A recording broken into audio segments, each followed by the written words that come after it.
is the driver's name. This was insane to watch. Me and Sean, we watched this last night happen. Crazy. And it was crazy to watch it happen live, and we all see the fire go up, and we're like, oh, shit. And then all of a sudden you see the driver kind of peek out and try to jump out. But how the car had flipped, I know you can't see it here, and we don't have the image. We might as well turn this off. How the driver flipped and landed on the wall. And we're so lucky here. Let me just say this out of the get-go with these fires that are happening with Chase Randall, with this lady here, with, we'll even say, she left, she's so offended. No. Even with Carson Macedo last year, this was the closest one to a bad landing position. Because she was kind of pinned up on the wall, like the driver exidal side. I don't know if exidal's a word, but it sounded right. The driver exitable side, that's probably better, was kind of pinned up on the wall a little bit, it looked like. So it was kind of hard to get out or smudge out.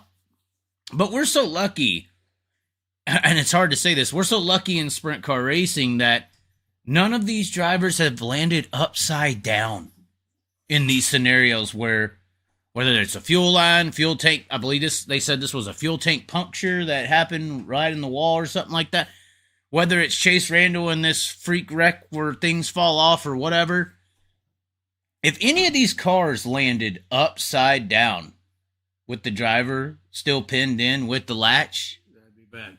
And then imagine if the top wing is wrapped around the car. We're talking about a barbecue. I mean, literally surrounded. Yeah.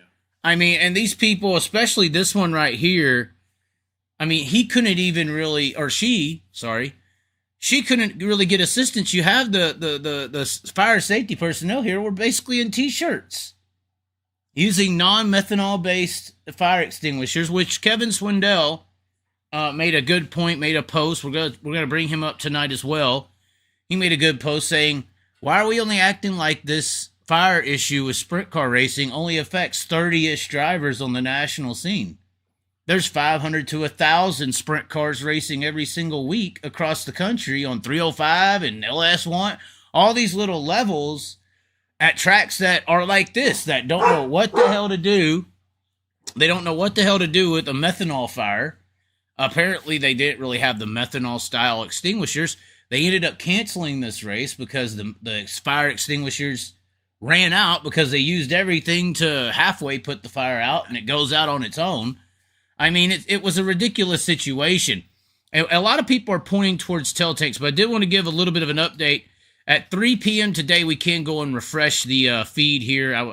This was the one I had pulled up because I've been working on this since 3. I know, crazy, Chaz. How's it take 6 hours to get ready for a show? Yeah, that's why you can't do it.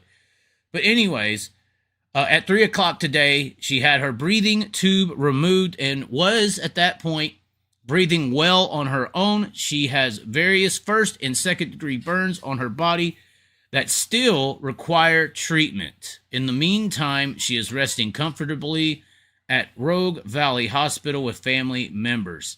Of course, outpouring support from the racing community. Hopefully Rico Abreu and Kyle Larson are sending thanks or something. I would do it, but I'm a nobody. I'm just saying.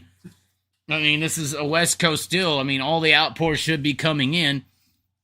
NARC is racing tonight, I believe. I think they are. It should be. I'm not sure 100%, but it looks like so.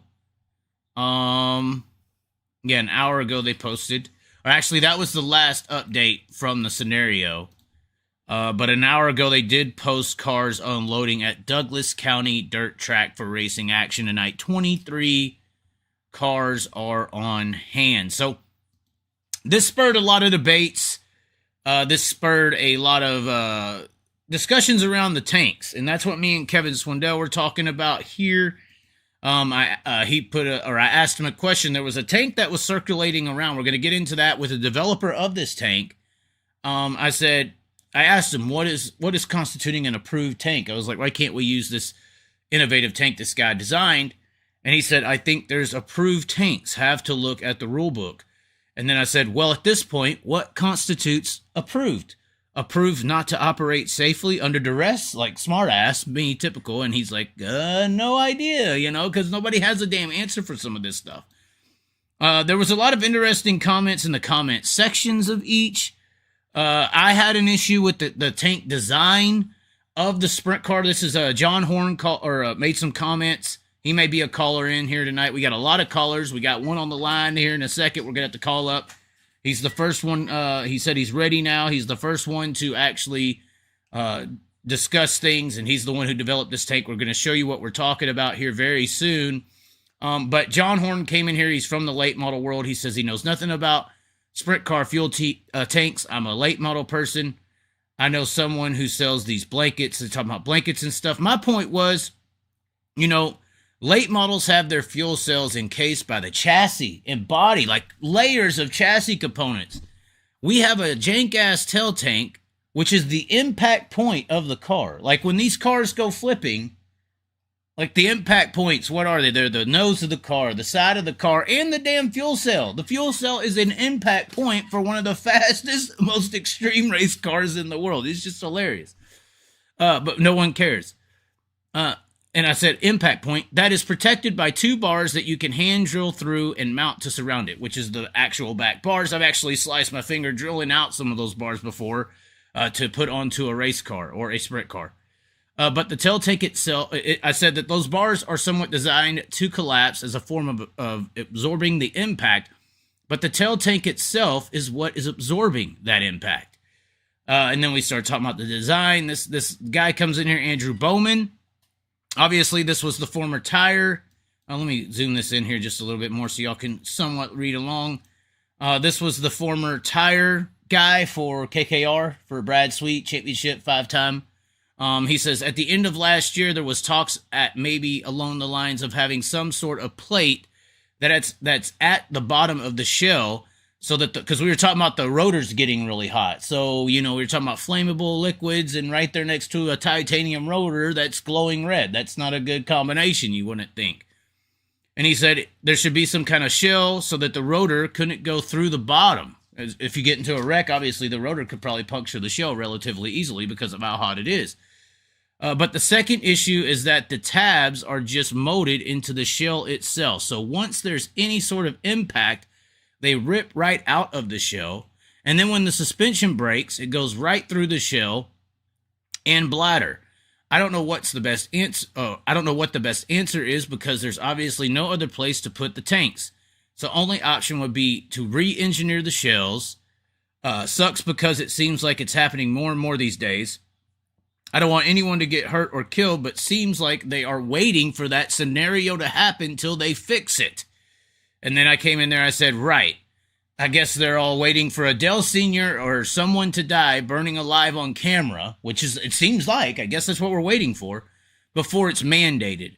Not thought of, but implemented. As if the Macedo thing last year wasn't enough. And once again, we are extremely lucky that none of these cars have landed on their lids with the wing wrapped around the cage. It's just like, we're so lucky that hasn't happened. The Zach McMillan comes in. He's a firefighter from Oklahoma. He said methanol is classified as highly flammable. I said, so what's the burning point between flammable and combustible? Obviously, methanol it ignites at a very low temperature, so it's a flammable. It's not a combustible. It's a little different. He starts going into the flash points of methanol are 52 degrees, 54 degrees Celsius. Its auto ignition temperature is 878 Fahrenheit. The fuel cell, here's his kind of diagnosis, because I was talking about all the things we have just discussed. He said the fuel cell of a sprint car is in a dangerous location. I don't disagree with you on that. However, when you look at the number of times these cars are hit in the fuel cell, they are extremely resilient, which you got to give that a little bit. We've only seen these fire things happen, but they do still happen, and they've happened here recently. He said, I can't tell you how many times I've seen a car with a leaky cell or severely damaged cell on the track. He said those titanium rotors are a problem, with them being mounted in close proximity to the fuel cell. Another big problem I see is when these cars catch on fire is the track safety crew. These guys are behind the 8-ball right out of the gate. The Nomex suits they are wearing aren't protecting them adequately, and they aren't fighting the fire properly. There are a lot of changes that need to be made, not only to the cars, but with response to the fire as well. But we're trying to get to preventatives. We're trying to get to fuel cells. We're trying to figure out what we can do. And I personally think every time this safety deals come up, I personally have always advocated for, I think we need a redesign of a car. We haven't redesigned these cars in so long. Y'all can talk about fat people don't belong in sprint cars, and that's why you don't want them to be a little more roomy in the cage. But when it comes to impacts with backs and everything, knees on, I mean, all these things that break in sprint car racers, I mean, Wayne Johnson right now can't move an arm or whatever because he got lacerated because there's nowhere for him to be protected from the outside extremities or outside extremities coming into him. So there's nowhere for the driver to go. Therefore there's nowhere for absorption of impact because there's like this much to move something. I don't think we need Silver Crown cars for sprint cars, but we need to do something. I'm an advocate for the next gen sprint car personally. That's what I like to see. Maybe we'll have to start our own fucking thing. Fuck all these guys, you know.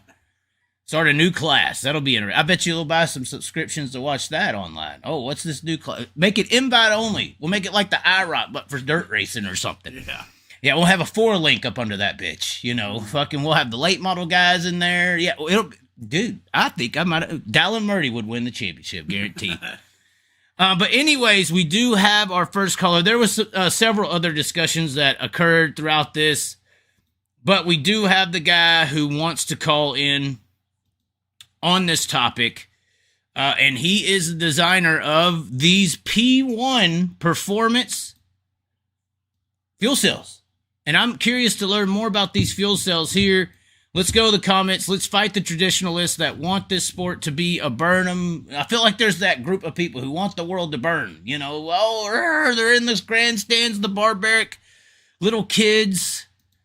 The barbaric people who want everyone to just we know the sacrifices and risk. The people. You know, the people with but that's in all forms of racing, though. No, that's in all forms of psychoticness as well. Delusionary white people is what I call it. You can't vote for the right president or want to watch a respectable sport. I was talking about the risks. Oh, I was talking about the white people of racing. You know all about them, Sean. You do. Yeah, I do. I'm glad that the Asian man's whooping all y'all's ass. All right, so we're actually taking the call here. We're not calling Larson, not today.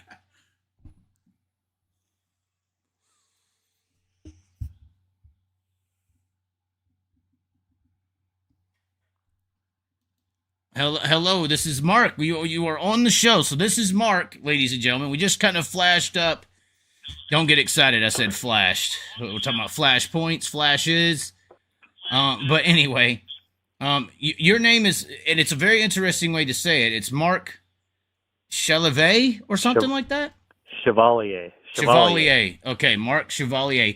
And you were in this conversation that we had with Kevin Swindell, but give everyone just a little bit of a background on who you are, what you've done. Obviously, we discussed, I guess you were involved with the Sprint Car Council when it was first formulated. Talk about all the things and heck, even throw in there where you're out of and the stuff that's got you to where you are with this innovation of fuel cell technology. Sure. Well, right now, I own a sprint car team. We run 305s out of the upper Midwest area, running Race Saver 305s, 410s, LS-based sprint cars. And so I have a team. I drive, my son drives. I have an engineering background. I've been in engineering for about 25 years. Early in my career, I worked at Maxim Chassis and been around sprint car racing for basically my entire life. So very passionate about it, just like the rest of us, love racing. But through being around racing and racers, I've seen things I don't like in the sport regarding safety. I have friends who have been paralyzed, like a lot of us, and friends who have lost their lives. And it's been a passion of mine for a long time to improve the sport where I can. And one area of that is safety. I see things that I think I can help with. I have ideas, and the other is cost. I think that both those areas could improve in sprint car racing. And so I did a few years ago get involved with the National Sprint Car Council that was initially set up by Tony Stewart, and he got a number of people involved. It was series, but people that were stakeholders from all walks of the sport, team owners, drivers, manufacturers, series representatives, and I really commend him a lot for his vision and the effort he put forth to put that council together. Now, it hasn't necessarily, I think, carried out and forward the way he had envisioned, but some good things were started, and but they haven't continued to the degree that I would like, and so I just took the liberty to do some things on my own. So there's some things we're going to talk about related to safety. You've talked about the need to build another car or the next generation sprint car, and I'm one of those people that thinks that there could be, or at least some new ideas, and so I just took it upon myself to build them myself, and they're really in the infant stages, call it prototype stage right now.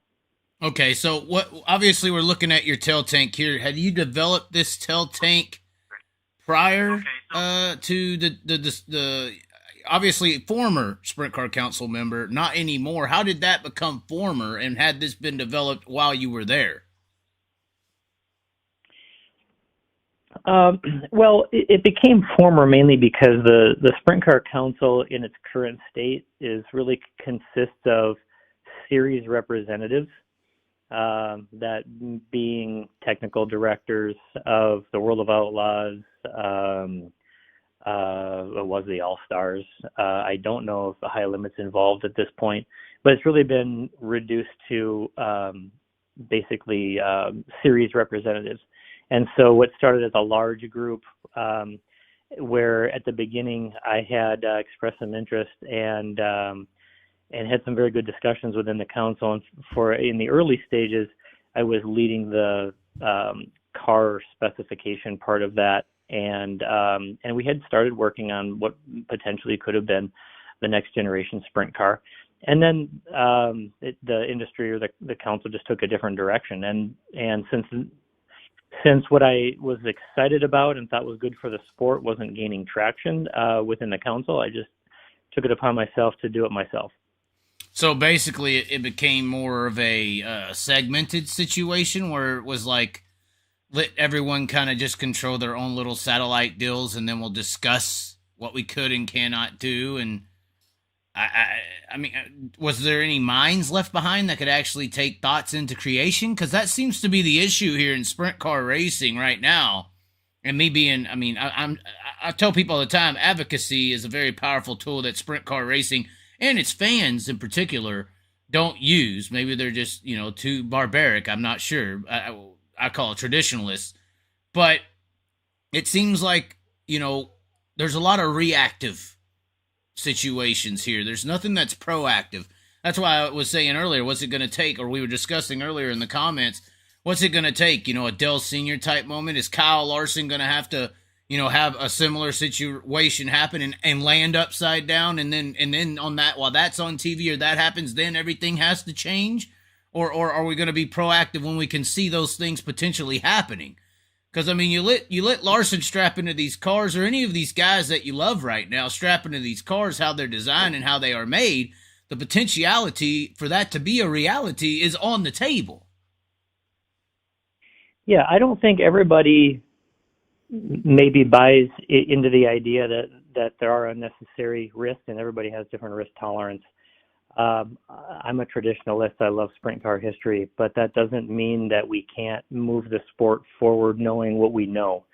And you bring up a good point. Does something really tragic have to happen? And I'll say again, because we've lost a lot of good people and good drivers.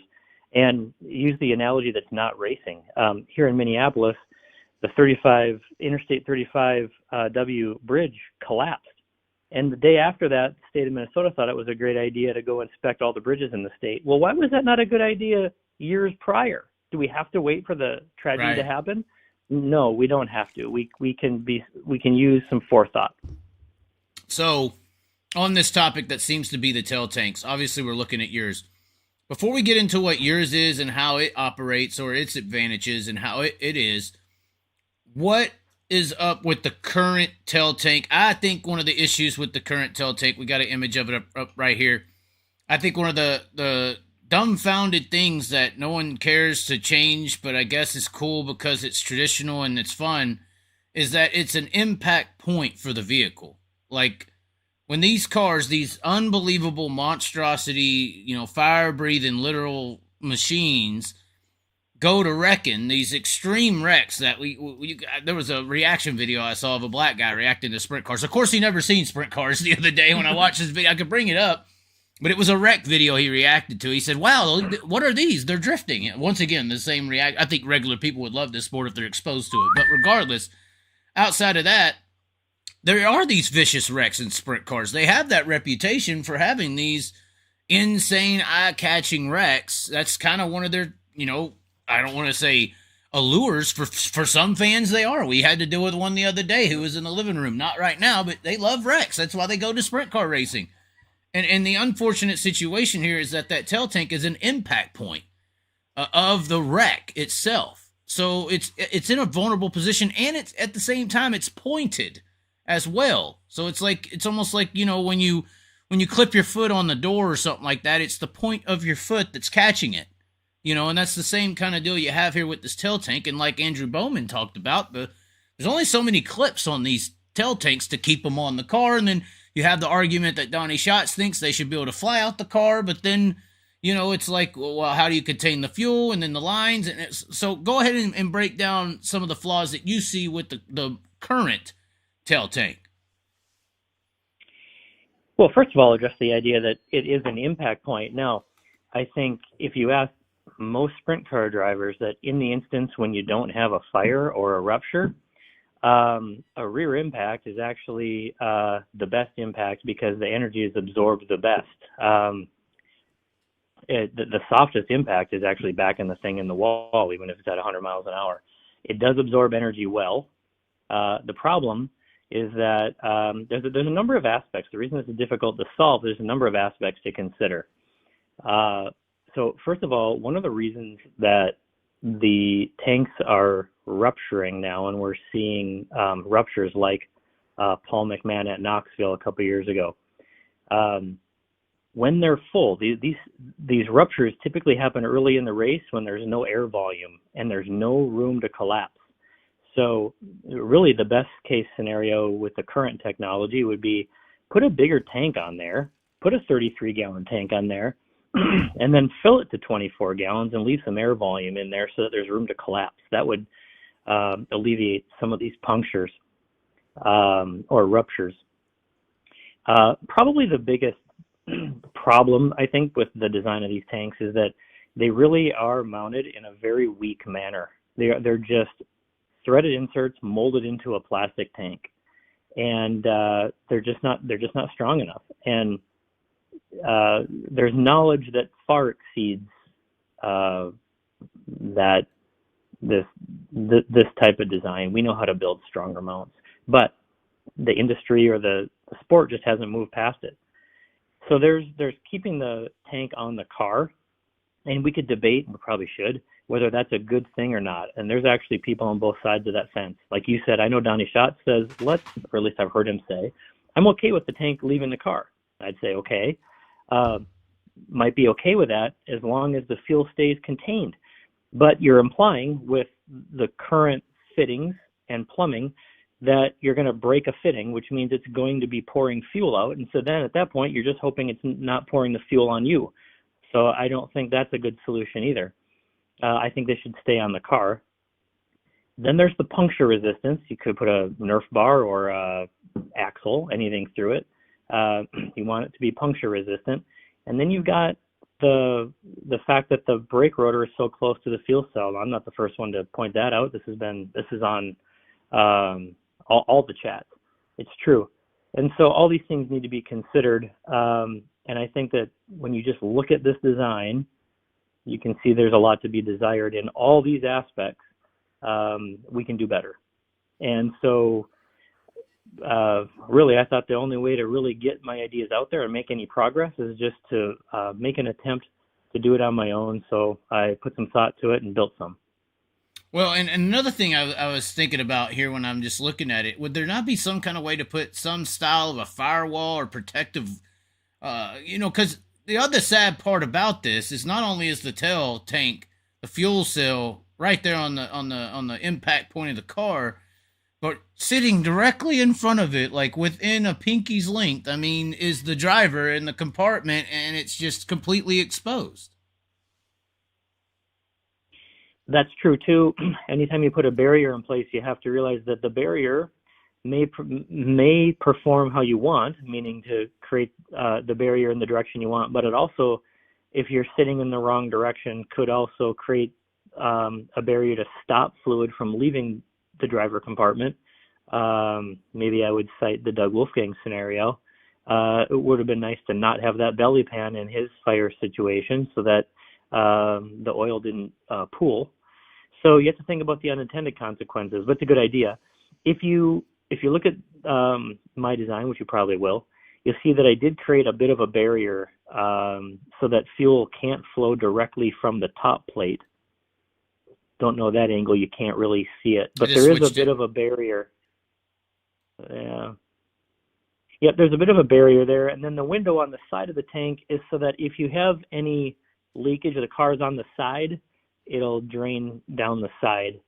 None of that's fail-safe, but it was just an attempt to be mindful of where the fuel could drain and where it could go under certain situations. Okay, now there was some, obviously there's your design here. There's some people obviously in the chat rooms talking it up as well. My deal is like the just general regulation of this is just insane. And back to what is an approved fire cell, or fire tank system in these cars. I had a commenter, Jeff By, who's big into IMSA, IndyCar. He builds a lot of these cars, works on their teams. He says IndyCar, IMSA, GTP, LMP2, 3, F2, F3 all have a dry brake system. Fuel cell leaves the tub, the lines and cell seal at the fittings. Not a cheap plumbing system, but much safer. This was presented 2 years ago to some sprint governing bodies with no interest. Unfortunately, it will have to be catastrophic before these types of changes are made, is what he's saying. Approved FIA fuel bladders should be required. All approved FIA fuel bladders are dated. Fuel bladders are epoxied, hence the dating system. Sprint car governing bodies will not enforce this due to competitor costs. So your system here is a little cheaper. What he's talking or lesser cost. I believe he said it was like $1,000 cheaper than the typical system that's out there right now. I believe so or not. He's talking about a system that's a little bit more advanced. FIA, of course, America's kind of like, and I learned this when I was in Australia, governing bodies. We just talked about that and enforcing laws and how drivers act from, Skylar G jumping out of the car and being a baby with his crew member, and how in an Australian situation with an actual governing body over the motorsport, they can enforce laws onto people so that actions like that don't take place. Same thing with the safety aspect. I learned over there, their tracks, they have to have a certain rating to even have a sprint car event.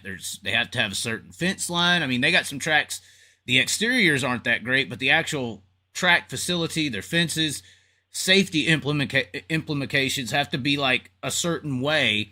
They don't have SFI. SFI apparently is in America like a NASCAR style of system. And that's why they've taken over the American motorsport scene, apparently. FIA basically controls the rest of the world as far as safety ratings are concerned. Now, are you aware of these style of systems that Jeff By is talking about? And I don't know if he meant governing body as far as the Sprint Car Council, but what do you have to say about what he's saying here? I'm not direct, so I haven't worked with those sort of dry brake fittings, but the concept makes a lot of sense. That actually would... that plays well with the point that I made earlier that, well, okay, if the fuel cell is going to leave the car and we're okay with that, then we need to have a dry brake fitting system where it's going where we know where the brake's going to happen, and we know that it's going to keep the fuel contained. Makes a lot of sense. So when people hear the phrase dry brake system, it's basically a controlled mechanism of like something is going to leave, and there's actual measures. Like if you want the tail tank to go, a dry brake system is basically like a fall safe of where it's going to brake under duress. Yeah, imagine there's a breakaway force that's known, and at that force, the fitting breaks apart, and it's a dry brake with a seal. It's not a fracture. It's not a it's not a failure type brake, but it pops the joint apart and keeps everything contained, like a quick coupler. So it keeps the fluids contained. Oh, and I know when we were talking earlier, that's something I was kind of hinting to with, if it breaks or if it rattles or if this snaps or that snaps. When you look at the back of these cars and see where the actual hoses go in, it's like I know that a lot of these are quick connect style hoses that go in with the fuel, the braided line. But then if that pops off, it's kind of an exposed circle. And then also the connect. This is something that bothered me. This is something that we had an issue with Callum out there in PA, is a bladder failure for one, but then also where the bladders actually, at least from my experience, I've worked on some race cars, believe it or not. Like I said, I split my finger, drilling out the holes on the damn tail tank and the battle bars and stuff like that. But where the actual bladder connects to the shell is just these bolts up here, correct? And then somewhat of a gasket? Yeah, that's right. And that joint is actually quite well designed. It stays together, it does create a good seal. But it's like a gasket. It's like that's the part where the bladder actually connects to the shell. But there's like a strong, I don't know what material it is, but it's like a thick gasket. When you put all those bolts down, that gasket kind of seals between the shell and the bladder. Right. Yep. 12 bolts. There's actually threaded inserts into the bladder, pulls it into the top plate. That joint actually works quite well. And then you have aluminum fittings for your bypasses and your fuel return. Another aspect that I haven't completely bought into is a lot of people put their bypasses up on the top plate. Yeah, and that's a new innovation, the pill system being up there for easy access. Right, and I have a hard time with that. I think that's very easy to just simply break it off, and don't know of any instances where that has happened. It just looks too vulnerable to me, so I haven't bought into that yet. Okay. So when it comes to your fuel cell, what's some of the developments here that you're seeing that this fuel cell that you have developed is a little bit better than that? Obviously, cost is going to be one thing, and I guess you're calling it the P1 fuel cell. What do you got the name for this thing here? P1 Performance is the name of my parts supply business that I have, but that's my car number. But the brand of the tank is DSI. So the business that my engineering business is Dynamic Systems Innovation, and that's where all my proprietary design parts are done. But I can tell you a little bit about the tank. So at the core of this tank is an SFI certified bladder, and it's the type of tank that is used in modifieds and late models. And I think that's a good time to pause and answer one of the earlier questions you asked, is what is an approved tank? What does that really mean? Right. SFI is an organization that creates standards. They don't tell anybody that you have to do anything. That's not what they do. They don't mandate anything. What they do is create standards that can be adopted by anybody who wants to adopt them. So in the case of racing, they're adopted by sanctioning bodies who mandate that SFI certified gloves, driver's suit, you name it, seat belts are used because SFI has proven themselves to create reasonable technical standards. And so that's what SFI does. Now, there are two classifications of SFI standards that apply to racing fuel tanks. The most recent one is 28.3, which is the standard that covers competition fuel cells. And essentially what they do is specify material strengths, breakaway forces for fittings and joints, things like that. What it does not do is specify anything about the mounting of the tank.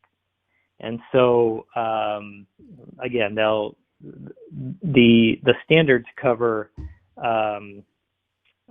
strength of materials, puncture resistance, things like that.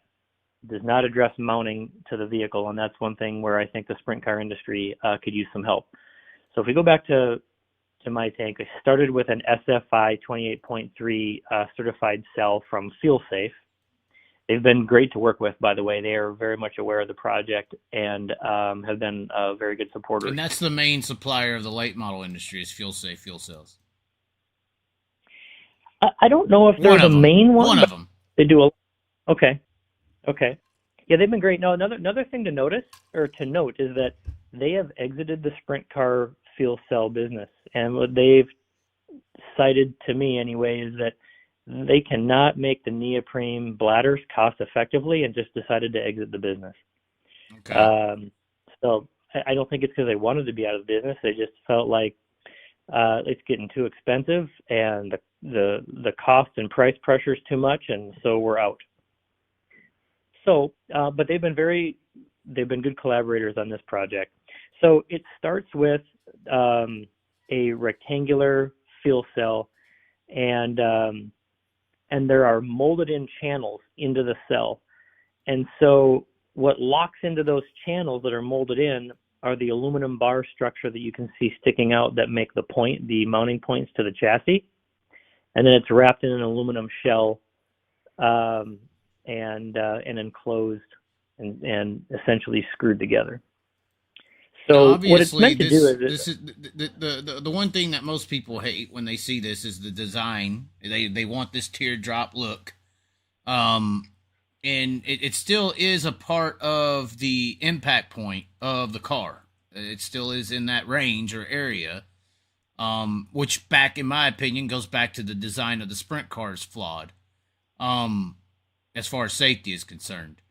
So what's the advantages on this design that you have versus the teardrop current system as far as impact is concerned?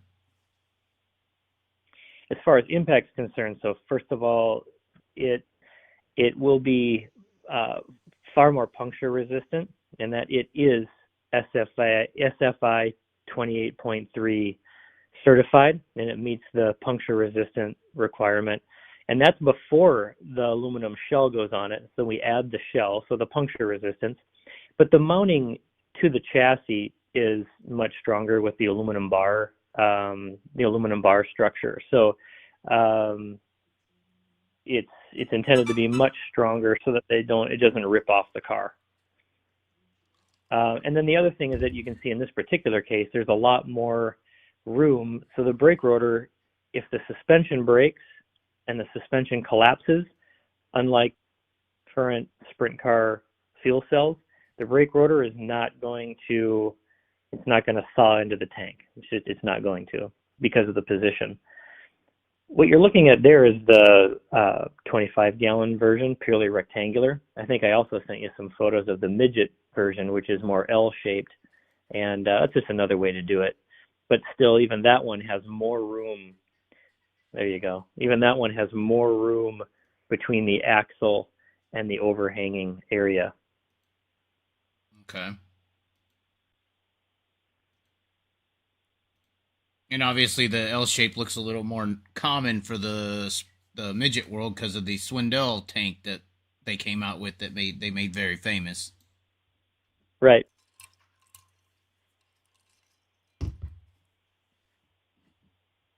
So, interestingly enough.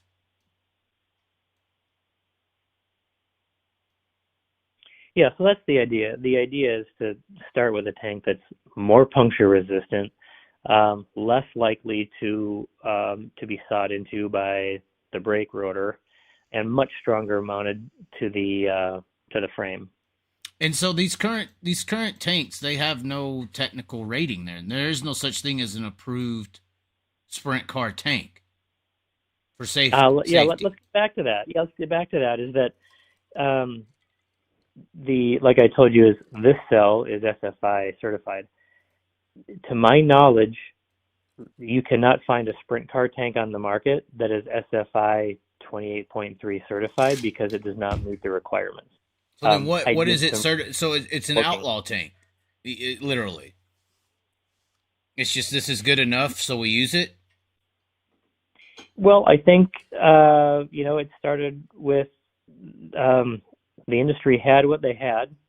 The standards started to come into play after the year 2000, and no one in the sprint car industry or the manufacturers have manufactured a tank that meets the SFI requirements, and so the industry has just accepted that the tanks aren't certified. And I don't think most racers know that current sprint car tanks are not SFI certified or would not meet the requirements. And I remember somebody, actually it was on Twitter. We'll see if I can find it real quick. They did actually post the rules for the fuel tank itself, like what it's supposed to be. And it really is very gray in a way. It says the fuel cell tank must be used in the same car for the entire night. The fuel cell tank must be changed or changed at the discretion, or may be changed. Hold on, let's see. Fuel cell with bladder and foam will be the only type fuel cells. The fuel cell must be of one-piece construction of cross-linked polyurethane plastic. Alterations and modifications will not be permitted. All teams racing with the World Outlaw Sprint Car Series will be encouraged to run a 33-gallon fuel tank and bladder at all World Outlaw Sprint Car Series events. 33 gallons of fuel will be considered as part of the formula utilized when determining the total number of laps prior to refueling in any specified or announced event. So basically they're saying, and why are they being so specific with the polyurethane plastic being used here versus like you have an aluminum shell? What's the big reasoning here, do you understand, for it to be? Good question. So item C in the rules is the only thing that really comes close to a technical specification or a requirement, right? That pertains to construction or safety. Because it ain't saying it has to be this, that, or has to be inspected by an official, or must pass this, must have, it doesn't even say it must have 10, bolts in the damn thing. It just is pretty loose here. Yeah, the one item there of cross-linked polyethylene plastic is actually an excerpt from the SFI 28.3 requirement. So although the tanks don't meet the full requirement, what some sanctioning bodies have done, and somebody at some point was aware of the SFI requirement, and they pulled an excerpt out of it or something like it, and they specified the type of polyethylene plastic that's also specified as a requirement for the SFI requirement. So they tried to take a part of it, even though they couldn't require that SFI certification was achieved, because no tank meets those requirements in totality right now. So then why must it be this one piece construction based cell? What is is it just in that material in itself? Is that mainly because they're wanting it to be moldable? Because it is kind of like you said earlier, when they back them into the wall, it's kind of the softest hits they can take. Although I've heard differently. I've heard that's where you can get lower back injuries as well, but it seems like it's a little bit on the softer side of the situation. Is that the main idea behind it being that material? Well, to be honest, I can't explain what what the people were thinking or even speculate what they were thinking when writing that rule. I think what they were trying to do is take parts of the SFI specification and use as much of it as they can. And this is a part of what the SFI certification calls for. So I think that I could argue that there are other construction methods that could be adequate, but so I guess I couldn't tell you what they were thinking when writing that rule. I don't necessarily disagree with it, but there are other ways. Now, do you think it's to keep the traditional look though? Because it would be, I would feel like that would keep that mold of a teardrop tail intact. I don't think that's necessarily implied. For instance, my tank is constructed of a cross-linked polyethylene plastic. That's what the cell at the core of it is. No, that doesn't necessarily mean that it keeps the teardrop shape. Really, the shape, in order to have the shape that we've all grown to love in kind of a traditional sprint car tail tank, in order to do that, you really have to have the softer bladder and then a molded geometric tank. And you can mold a thicker plastic that meets SFI requirements. In fact, FeelSafe has one, and they've tried to get it approved, and it hasn't been accepted. And I've seen their test results. They've done drop testing. They really like the tank, but it just has not been accepted. So technically, under these rules, your fuel cell would be it would be okay to run at Knoxville, or what's the issues? What would be an issue? What would be the blowback here? I believe, actually, interesting you would ask is that I do have a good relationship with the tech guys at Knoxville, and it is my intention to contact them and get their feedback on it. But I believe that it would be legal. I believe it's within the rules. There's nothing about this design that is excluded or precluded from any of the current series rules. And then I guess the only thing you would have to do is make sure it's 33 gallon. You said that this was a 25 gallon example. That's right.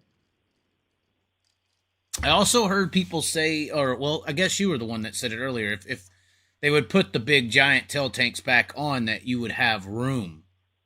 And that these bladders being full is that there is no room for that fuel to go.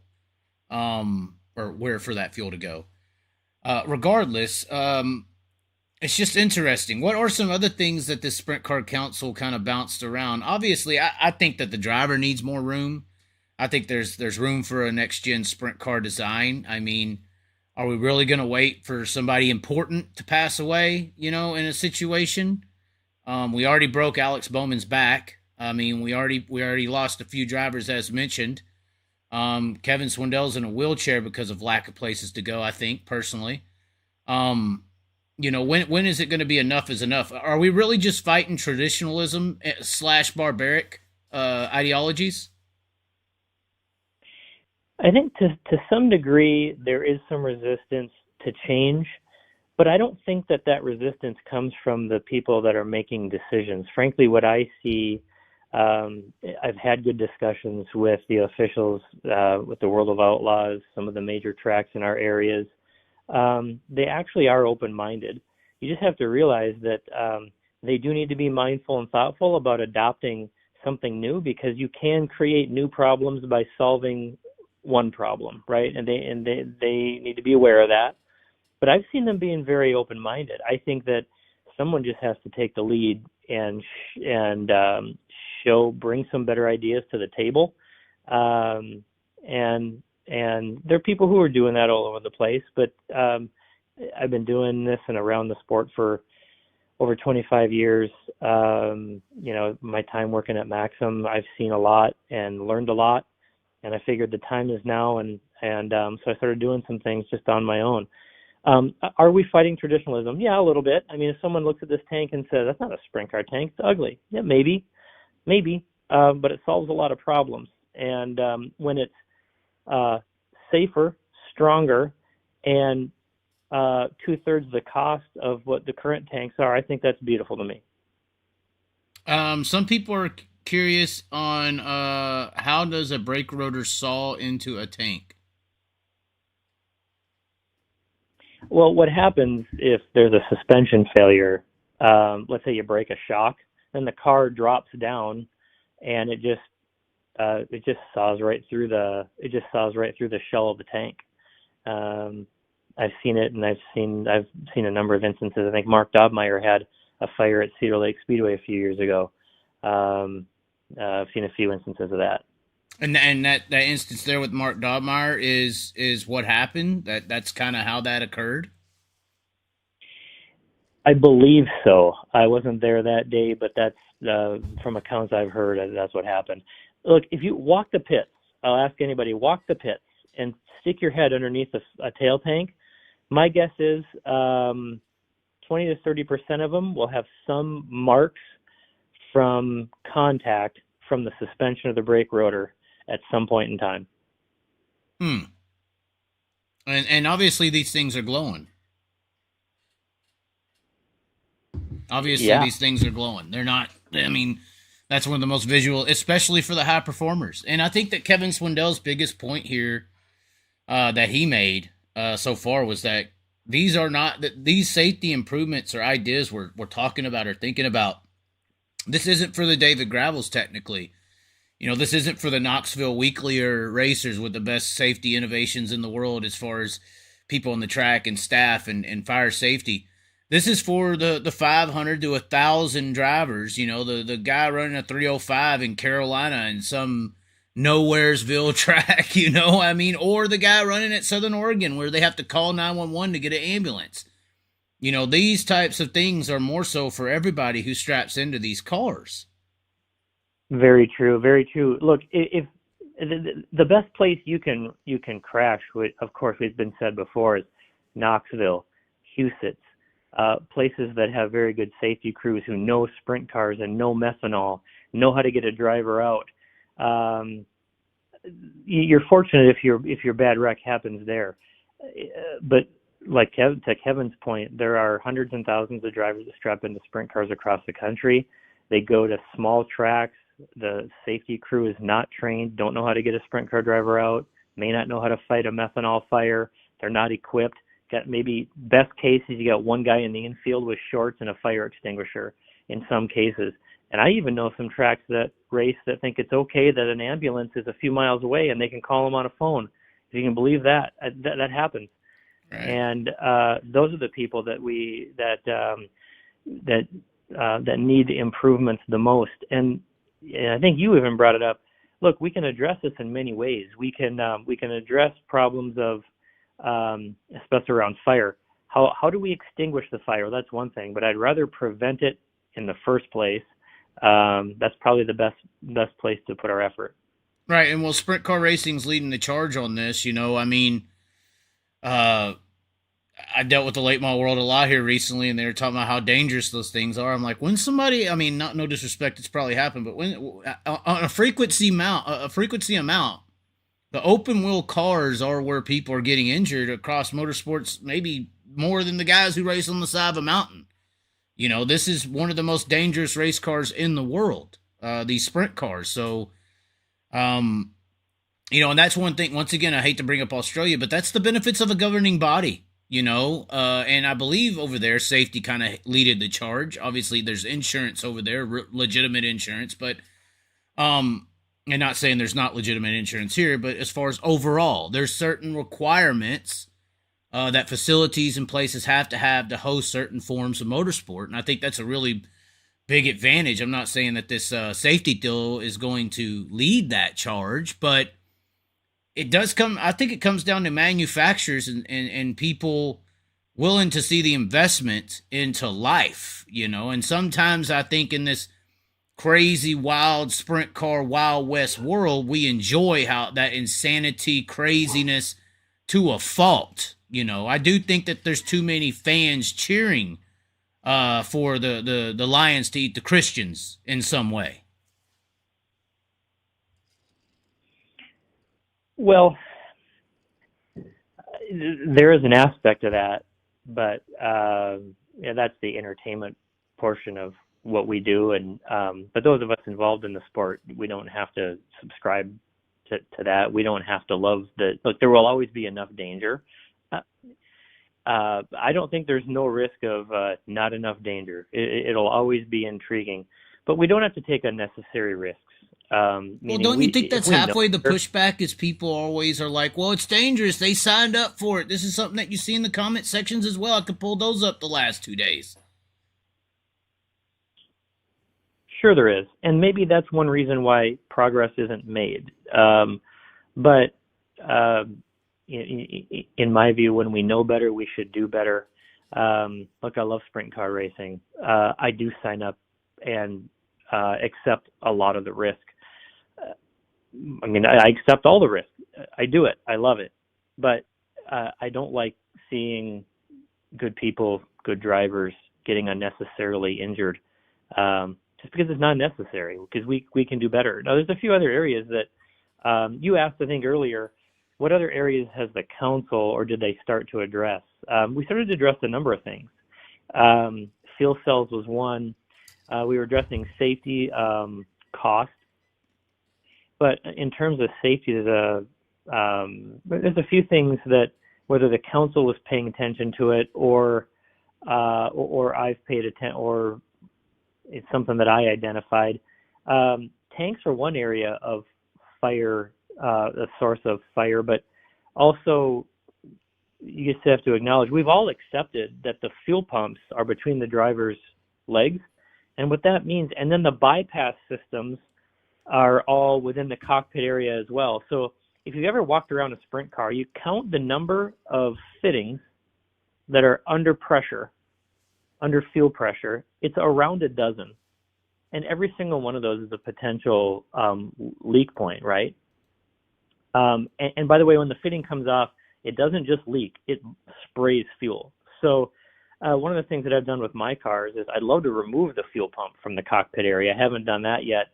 But you can move your bypasses to the front side of the firewall so that you have a minimal number of pressurized fuel fittings in the cockpit. That's just one small step forward. Works just fine. Bypasses work the same on the front of the firewall. That's one area. Just one other thing that we could do. I think the other thing that the other mode of injuries that are happening a lot is back injuries. We all know of many drivers, right? You had Jason Johnson, you've got Kevin Swindell's injury, you've got just every year there seems to be half a dozen. Alex Bowman. I believe, yep, there you go. And the failure, the mode of that, and let's put PPM in there too at Knoxville last year or the year before. Typically when that happens, it's the car has high elevation, it's rotating or something, and it comes down hard on the bottom of the chassis. Bottoms out, yeah. All the pain. Yep. Yeah, you got those chasm discs that they've been experimenting with, but it's still just a lack of room. Yep. Those are helpful. Certainly they're helpful in absorbing energy, but I think one of the biggest sources of the problem is that the main upright in the chassis goes all the way from the top all the way to the bottom, and there is no energy absorbed in that sort of impact, and all the energy goes through the driver's spine. So one of the things I'm working on is a redesigned chassis to absorb some energy down there. But in order to do that, you have to redesign the suspension. I think if you look at one of the first photos I maybe it was the one I put on X earlier this week, you see a slightly different suspension geometry. First have to solve the suspension geometry so that so you can suspend the car from a different point in the chassis, and then you can create a crush zone. This is the type of thing that not many people are willing to take on. Geometry has been refined for decades in sprint car racing, and not many people want to start over. But I've been doing suspension design development for 25 years. I'm willing to dig into it, so that's one of the things I'm doing. Okay. Now you obviously have to be. I'm trying to find that suspension post, but I'm not seeing it anywhere. You obviously have to be taking a little bit of a blowback just because, I mean, you're coming in here with this fuel cell. Like, I've already had somebody text me. I said, or he said, I help manufacture tail tanks, and this info is not correct. Sorry, I'm not trying to be a jerk, but this live is crazy wrong. And then he was the guy who said, how does a brake rotor saw into a tank? So you're doing what I've always talked about, and this is something that's probably the biggest issue with the sport, is the egos of the sport. So you have to be somewhat challenged by the egos of the sport when you come along with these ideas and designs, and you're dealing with people who have designed and had their own ideas, and you're coming along and saying that they're incorrect, and it's offending them, obviously. How do you deal with that or combat those egos? And I say this with more so on a grander scheme, but in the safety aspect, how do you deal with these egos of the racing world? I don't really think I have to deal with the egos of the racing world. Meaning, if you don't like it, fine. Well, or somebody like this, they say they help the tail tanks and they got pride, or they feel maybe that you're talking about them when something's wrong or just not right or whatever. They feel personally offended, you know. Maybe they are. I don't worry about it. What's more important to me is making progress in the sport where it's most needed. I mean, the need is improve safety if we can. You know, I win if somebody stays alive that they otherwise wouldn't, and that's more important to me than not injuring egos. So that I'm not trying to protect egos at all. There are, like I said before, I think the people who are in positions to make decisions are very open-minded. They're just cautious about making decisions because they don't fully understand the consequences. And I think that is that's something that takes someone to take the lead and to show them what it might be and to show them what the alternatives could be. Now, look, all I'm telling you is what I think I know based on my research and my experience. If there's better or more information out there, I don't need to be absolutely right or correct. My objective is to move the sport forward and help the sport. Well, and that's kind of what I think Kevin Swindell was somewhat hitting at. I think I saw a comment from Tim Crawley today, how everybody's always reactive instead of proactive. I feel like when these ideas come out, they get tossed around and people maybe progress, but then there's so many questions and doubts from multiple egos or mouths speaking that they're like, they somewhat get overwhelmed, and they're like, it just slowly goes into the past, and it's not a thing that they worry about anymore, and we'll just keep on with what we have as it is. That seems to be a recurring theme. It's like these things, like this fuel cell deal, it'll be a thing for a week potentially, but if nobody really carries it on after 2 or 3 weeks, and nobody tried to go to the Titanic and it crushed in on them, they'll just forget about it like it even happened. It's like, it seems like that seems to be kind of the cycle. Well, I think that does happen a lot. People talk about things. I got this idea, I got that idea, and I recognize that I don't want to be one of the guys that says, "Hey, I think I might have an idea." I don't want to be a complainer. I want to be a solver, and so that's why I just built it. I learned some things as I was building it. A lot of it turned out the way I wanted.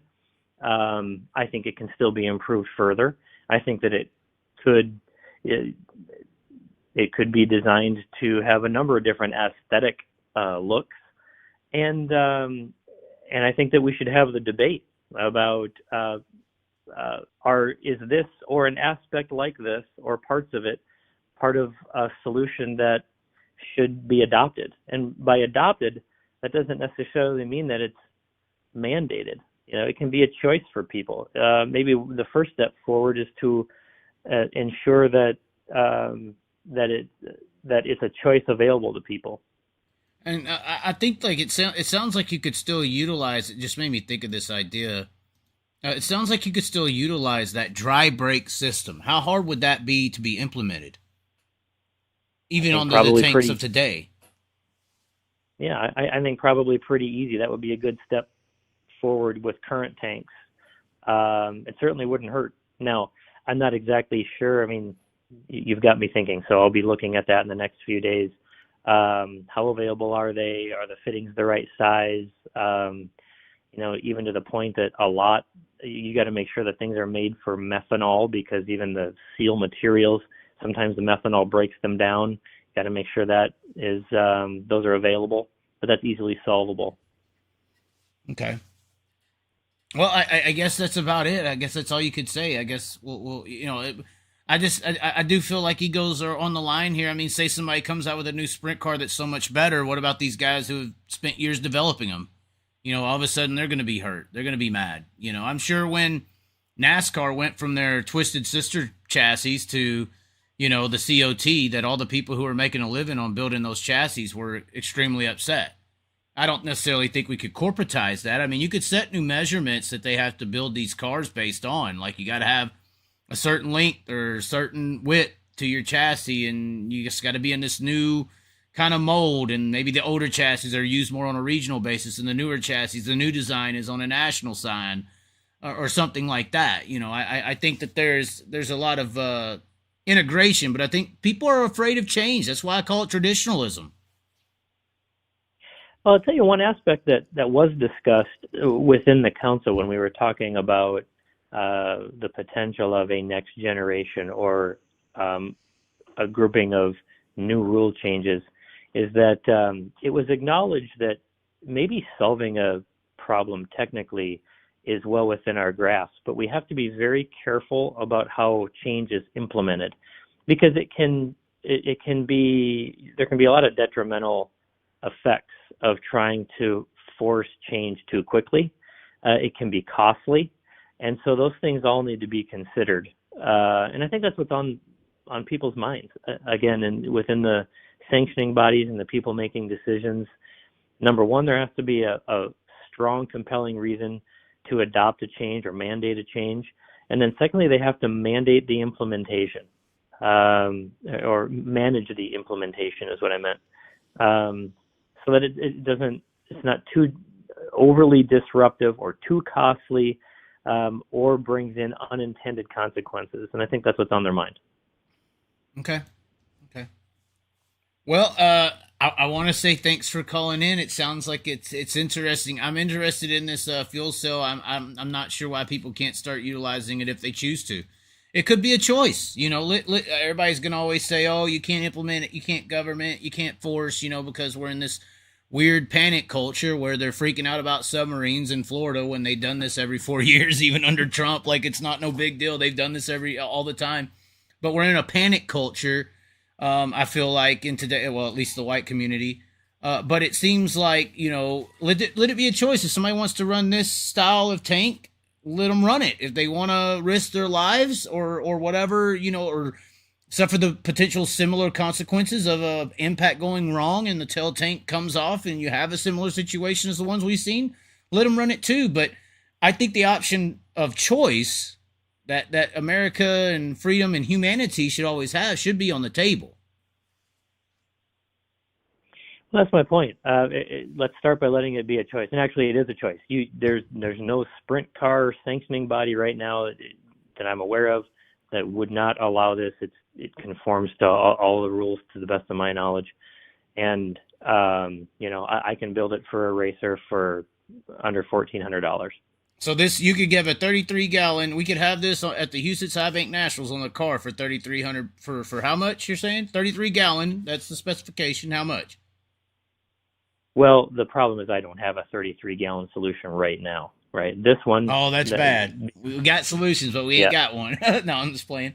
So this is a 25-gallon tank, and it looks like you just have to go back a few more inches, and you'd have room for 33. We just need to make it bigger. Actually, the same concept can be used. I just haven't made a 33-gallon version yet. Heck, just go a little higher with it, and you can use it as a wing. Like have a spoiler on that sumbitch. That's what I'd do. Those are great ideas, and that's exactly how to make sure that it gets banned immediately. Well, that's true. They'll say it's a side wing. Yeah, right. I'll tell you who would really love it. I'll tell you who'll love it more than anybody, and that's the damn rap artist. I've done plenty of raps installing. Oh my God, the tail tanks are the worst part. This is beautiful. Flat surface. Who would say no? Matt Jewell's on board, guaranteed. Well, that is true. It's easy to wrap. It is easy to wrap. But anyways, all right, we'll let you go. We do have another caller, a few callers that want to call in. But what was your name once again? How can they figure out where potentially, hey, you may get a message. I want that tank next week. Where can they figure this out? Yeah, my name's Mark Chevalier. I do have a website that people can find these parts and a bunch of other things that we do. It's www.p-won.com, and it's P1 Performance. p-won.com. Hold on, we'll put it up there. All right. Oh, it's not you said P dash, correct? P dash. Oh, come on. P-1. There you go. All right. And so y'all got stuff going on all the time. I guess you run up there in that Minnesota area. Are you in that LS division? What's going on there? Are you going to develop a new motor or what? That's right. Yeah, there you go. There's the website. Yeah, that's right. So we build LS sprint car engines. The Upper Midwest Sprint Car Series has a package that allows an LS based engine that is has a very good parity with the 305 Race Saver. That's the LS3 though, right? What's that? That's the LS3. That's the UMSS or whatever. They run an LS1. LS1. It's a 5.3 liter carbureted engine. A very good set of rules, very good cost effectiveness, and the engines have very good durability. It's a real good package. Well, I'll tell you what. You just need to have this 33-galloner ready. Put a big square back there or something, and I guarantee you'll see him on the track after this. Well, I think you're. I hope you're right, and you just made some work for me to get to work on the 33-gallon version. Hey, man, we can put it on a car next week if you got it. We can put you on the national scene real quick. That ain't hard. All you need is one guy. Here's what you do. All you got to have is one guy that goes out there and wins in it, and then first they're going to say it's cheating, and then once you prove it's not cheating, then they'll want it. Or maybe even if it's in that gray area, and they let it go because of safety, everybody else will buy it because they'll think that's why it's winning, you know? Well, keep in mind my objective here. If I build and sell tanks to people, that's great. I'm not against a good business and building tanks for people. I only got you on here because you're giving me 10% now, right? No. We didn't. You should have pre-negotiated that. Now no, it's on now. All right, we're developing our own. I'm texting this guy back. All right, we'll build this our own way. You son of a no. But anyway, I appreciate having me on. I appreciate your your attention to the issues that are important to the sport, and of course, we're all concerned about, or most of us are concerned about safety. Let's put it that way. Again, all I ask is people are, open their mind to the idea that things could be better. It's my belief they should be better. And if I'm one of the people that can bring solutions, well, then I see it as my responsibility to do that. All righty. Well, I'm glad for you to call in and give all the inside information, all the thoughts, all the reasonings, all the faults, all the this, all the that. But yeah, we do have other callers. Hopefully you'll stay tuned onto the show. I don't know. People may respond to you here. You may want to hear this. But thanks for calling in. I'll stay on. Again, thanks for having me, and love what you're doing. Thanks, sir. All right, ladies and gentlemen, that was Mark with p-1.com. That's the one, like winning a damn race. We do have a caller. We do, but we also need to take a pee break. I don't know where my guest host just went. He left.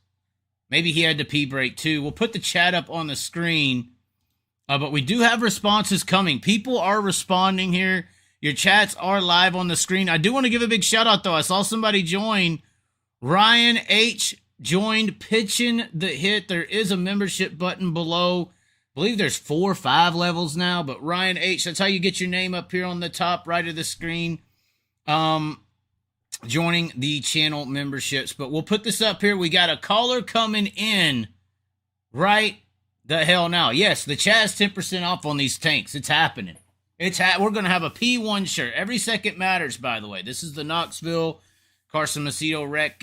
Actually, from the beginning to the end was only like a minute and a half. So, but anyways, we'll be right back. Put your stuff up there, and then we will be having the next caller up. And y'all are going to like this. This guy is in with the plan at Knoxville. Oh, it's going to get intense. I'll be right back. Keep chatting away.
Music while we were gone. I should have put on music while we were gone. Definitely not answering that phone call. That was Spike. Oh, no. Spike's trying to call in and ruin the entire show, ladies and gentlemen. We have to prevent the Spike from happening. The Spike is a horrible person. All right, we are calling an actual reputable. Oh, come on now. Oh, he might have crashed the program. Spike just crashed the program, ladies and gentlemen. God damn it, Spike. This fucking guy. Copyright music. No, I put my music up there. I would put my music up there. Not no copyright. My music. Let's see here. Oh my God, he's trying to crash the program. I'm blocking the number. I don't know who 740 is, but your number's blocked now. Bye. Tried to tell you we're calling someone else. It isn't you. I'm like Trump. You don't do what I tell you, get out of the country. Oh. Interesting. He crashed the program. Spike crashed the call program.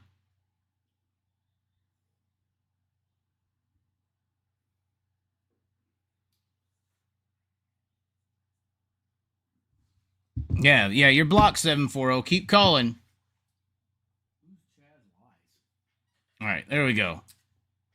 We finally made it work. We are live. Are we live with the one and only Larry Ball, and not Junior?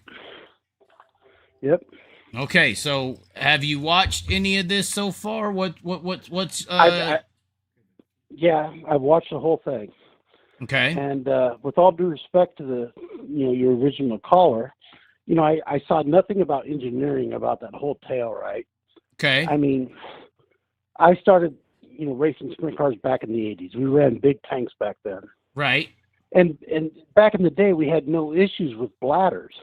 That wasn't the problem. It was usually, pulling the lines out at the base of the tank or, back when I started. Yeah, there was that Wolfie valve or whatever that came out, right? Yeah, and we ran in knot boxes back then, so we didn't run rear pumps. The pump was on the front of the motor, so you tore a pump in half, get upside down, fuel would get out that way. I mean, to be honest with you, the issue to me is the bladder. I don't care what that tank's shaped like. It's irrelevant.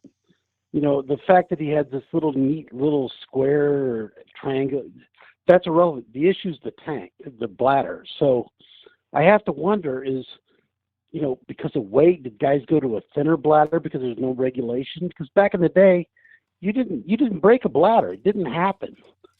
And all of a sudden, the last week, we've had 2 bladders get punctured, right? Okay. Chase Randall at Knoxville, the young lady out in Oregon. that makes no sense. I mean, it just doesn't. It didn't happen in the old days. All of a sudden, it's happening. And is it because now here's the one issue that guy raised. That was talking about displacement within the bladder. Maybe it's an issue because keep in mind, even with Carson Macedo, Chase Randall's fire, and the last fire, it was in the first half of the feature. Was that because of the volume within the cell that created pressure? I don't know. I'm not an engineer. But you have to wonder, it's like, is that the issue? Or did they go thinner on the bladders because of weight, because nobody's regulating the bladder? They just said, do you have a bladder? It could be a freaking inner tube and nobody would care. They'd be, oh, it's rubber. Well, that's the issue, right? There's and even that road course guy talked about FIA approved fuel bladders and stuff. There is no technically approved fuel bladder. And Kevin's talked about it's like, we'll buy what we have to buy. I mean, that's it. As far as that guy with his tank, I don't care what it's shaped like. That's irrelevant. I mean, honestly, it really doesn't matter, because if the bladder doesn't get punctured, we don't care if it's round or square or more. Back when I first started, we had big tanks, so you had all that weight over the axle. It was more about handling. Guys were trying to adjust the way the car worked by moving the weight over the axle, and that was the issue. It wasn't about safety. Well, it does seem like drivers don't like it heavy on the back end. You heard Danny Dietrich at Sharon last night. He said when the race started, the car felt horrible with all that fuel back there, however he said it. They hate that weight back there. So I would assume, how big, obviously they just said they mandate a 33-gallon gas tank on a fuel tank on the back. Yeah, well, what was the fuel tank capacity for the area you're talking about? The big banana butts or the cabooses we'll talk about. I know what you mean. The Robert Ballou tank. Where's the Robert Ballou tank? Yeah, it was over 30. I mean, and that was a different era, because back then you had a cushion that was, a foot deep, and if you weren't set up to run the top, you had to get your tire pressure up, which they don't do anymore. I mean, they get away with murder now. I mean, they can run in on the top on the first lap, and they haven't got their tire pressure up.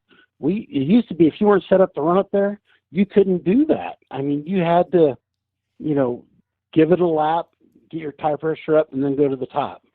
I mean, it was just a different deal. I mean, which is fine. I mean, but I remember talking to Lasowski one time about it, because, he and I raced together, and he obviously transitioned into, the little tanks.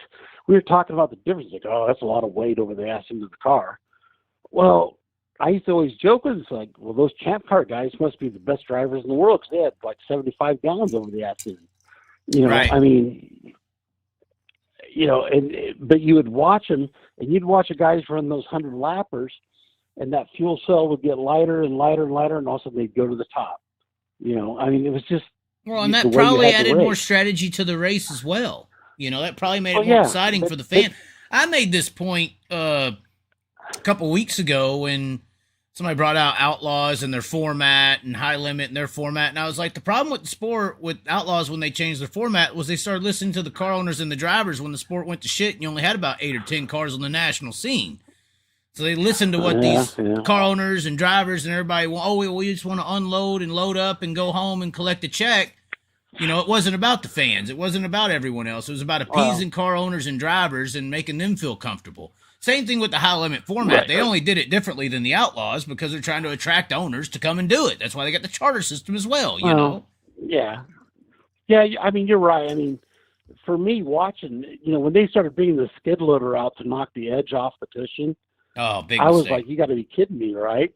I mean, if you had a ledge, that separated the men from the boys, and you'd go up there and hammer down or not. That was up to you.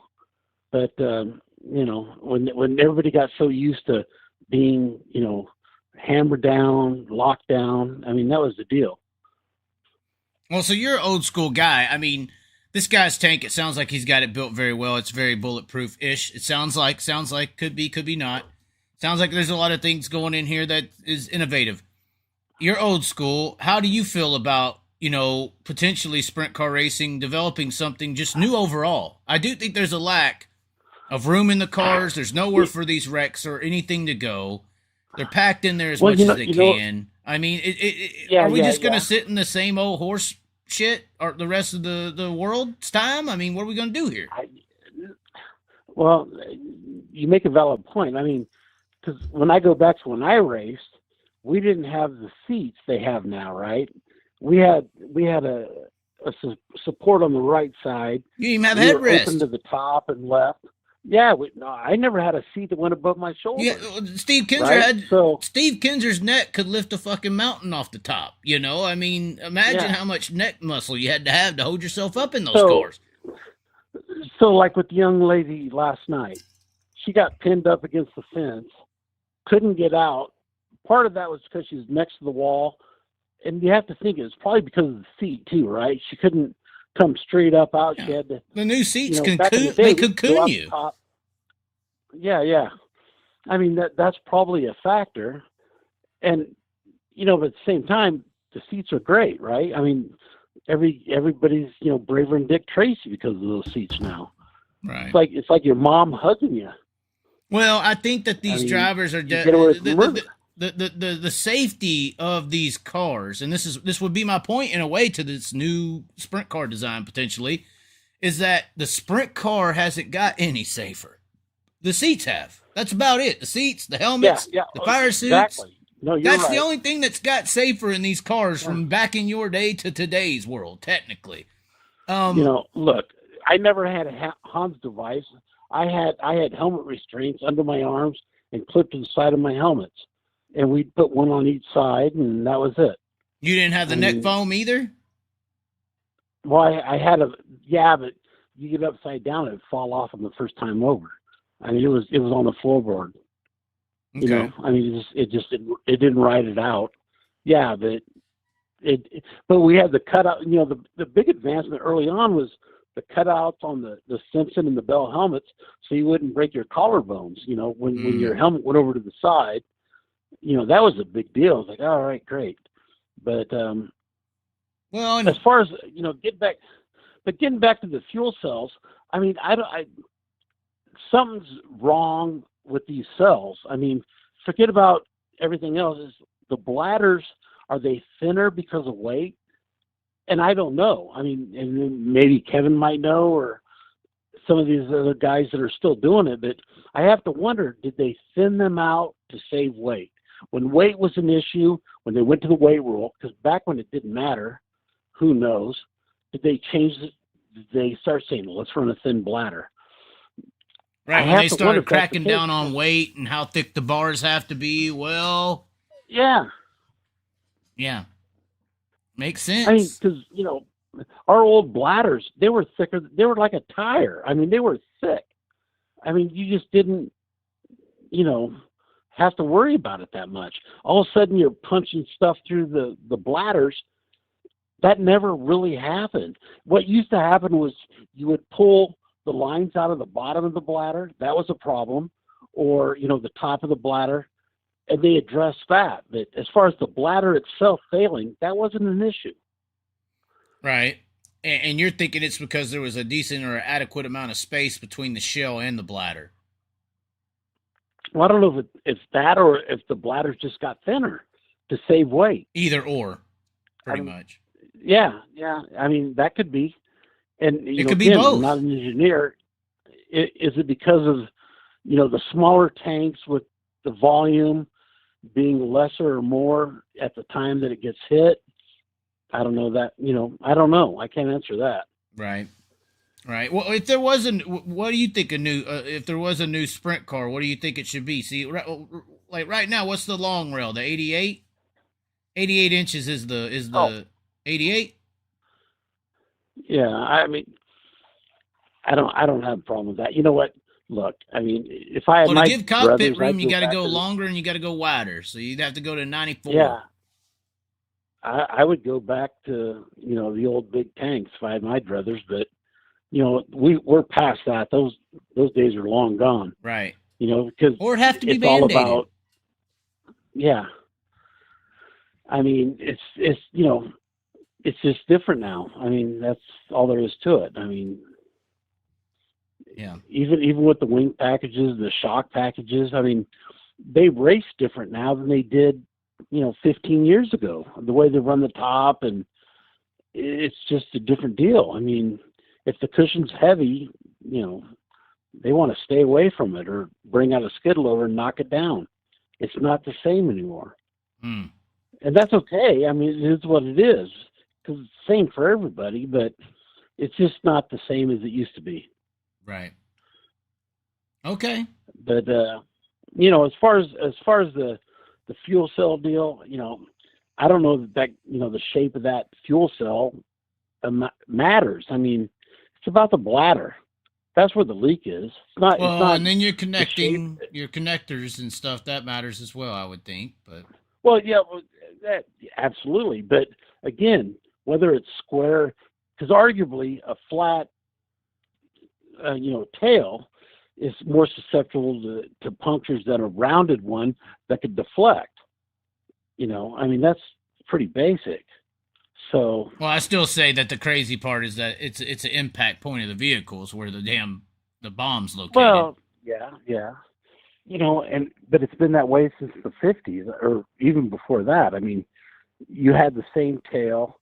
Back in the old days, they had the old fiberglass shell over the back end and the little square tank on the back.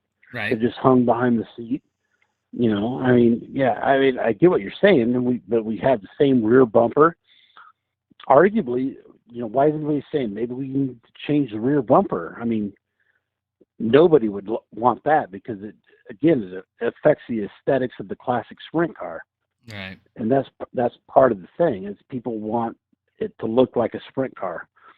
I mean, well, I mean, a cup car today don't look like a cup car of 2000. I mean. Well, yeah, but even back in the day when they went from the round front ends to the flat fronts and the wedge front ends, I mean, people hated that. It's like, oh my God, it ruins sprint cars. They liked having the stacks out the hood and everything else, and things change. I mean, that's going to happen. You're going to have that when they went to the big push panels on the right side. Nobody liked that. Right. Early on, but now it's normal. Now it's on both sides, right? Yeah. You can barely see the guy sitting in there. Yeah. It's true. But all right. But anyway. Well, you know what? Yeah, I mean but as far as the tanks, I mean it goes to Kevin's been kind of knocking that out of the park as far as something has to be addressed, right? I mean, there's something going on that we've had so many major fires so recently. I mean, we went years before that fire at Knoxville with Cito. The last one I can remember, there was a major fire. Well, there was two. There was Brazil in a 360 had one, but before that it was Berry Hill at an outlaw show at Knoxville, and those were both pretty big fires. But beyond that, you just really didn't see it. All of a sudden, it's fire after fire after fire. So something's going on. And for whatever reason, I think these bladders are getting punctured. I don't know why. Maybe they need to look into it after the fact and figure it out. But something's going on. And like Kevin said, maybe they need a standard, say, look, this is what the thickness has to be, regardless of weight and all that. Just figure it out and say, you have to have a 2-inch bladder or whatever it is. I don't care. Well, and that's the crazy thing is there is no actual mandate. There is no approved level. Right. They say you have to have a bladder. Like I said, you could make one out of a bicycle inner tube and put it into your tail tank, and that looks like a bladder. Right. Right? Right. I mean, that ain't going to work. I mean, that's the problem. I mean, it used to be back in the day. Well, how much are they tricking it to save money or not? I know when I ran that big block up in New York, they mandated a fire suppression system while I was up there, and the guy I was driving with, he was like, man, we ain't got the money for that. And they just took a damn empty ass fire tank bottle and strapped it onto the back of the car and like made some fake looking lines. So Well, we yeah, passed it, I mean, but it was just a bottle with some fake yeah. lines going under the deck. I jumped in the car. I've actually been burning a car racing, but Yeah, I'm not gonna crumb fire suppression. That's not a bad thing, but it don't at the work. same time, We got examples. if you have, well, if you have decent fire suit and everything, I'm not that worried about it. It's more about a good fuel cell, good bladder. I mean, I don't know. I mean, maybe this is just me, but I would be more worried about lines getting pulled off and stuff like that. It seems to me the worst fires were oil fires. Well, yeah, but we ain't seen those in a while. That's been decently contained. It seems like our Yeah. bigger issue today is like the fire suppression system is almost like the shot when it first came out. It's like Right. you're safer if you have it, but you're not fully protected, But it's like, Yeah. But nobody's going to want to hit it unless they absolutely have to, right? I mean, if you're driving somebody's race car, because there's an expense to firing it off, right? So you don't want to be that guy that panics and hit it every time. right. I mean, so you're more likely to jump your ass out and save it. I don't know. Well, usually I was talking to a few people about that. Usually these fire suppression systems have sensors, not necessarily Right. a tab to pull. Yeah. I mean, if you're knocked out, I mean, that would be the thing, right? Well, we're I so mean, lucky that no one's landed and upside again- down, Larry. Well, nobody's Well- landed upside down with the wing encasing them. Exactly. Yeah, no, you're right. I mean, I was always lucky. I mean, I raced at places like Knoxville and the old I-70. They always had like good fire and safety crew, right? So they were right on the spot and, putting fires out. And I've been to places like last night where they had to haul you to the gate and call the ambulance, because Right. they only had one ambulance.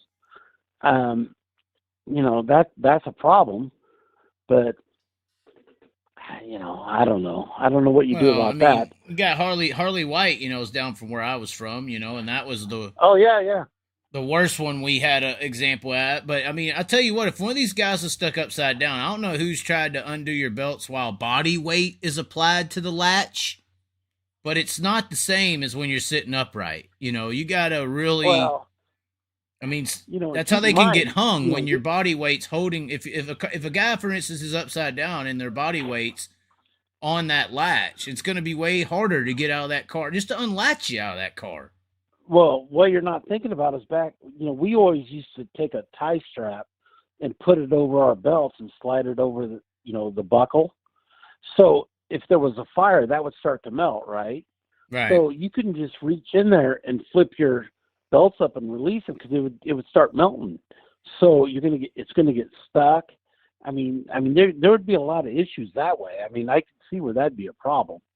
The idea was hopefully the guy can at least pop his own belts and fall out on his head on the ground or whatever and get and out. hopefully the get wing's dragged not out. wrapped around the car or on a wall. Yeah.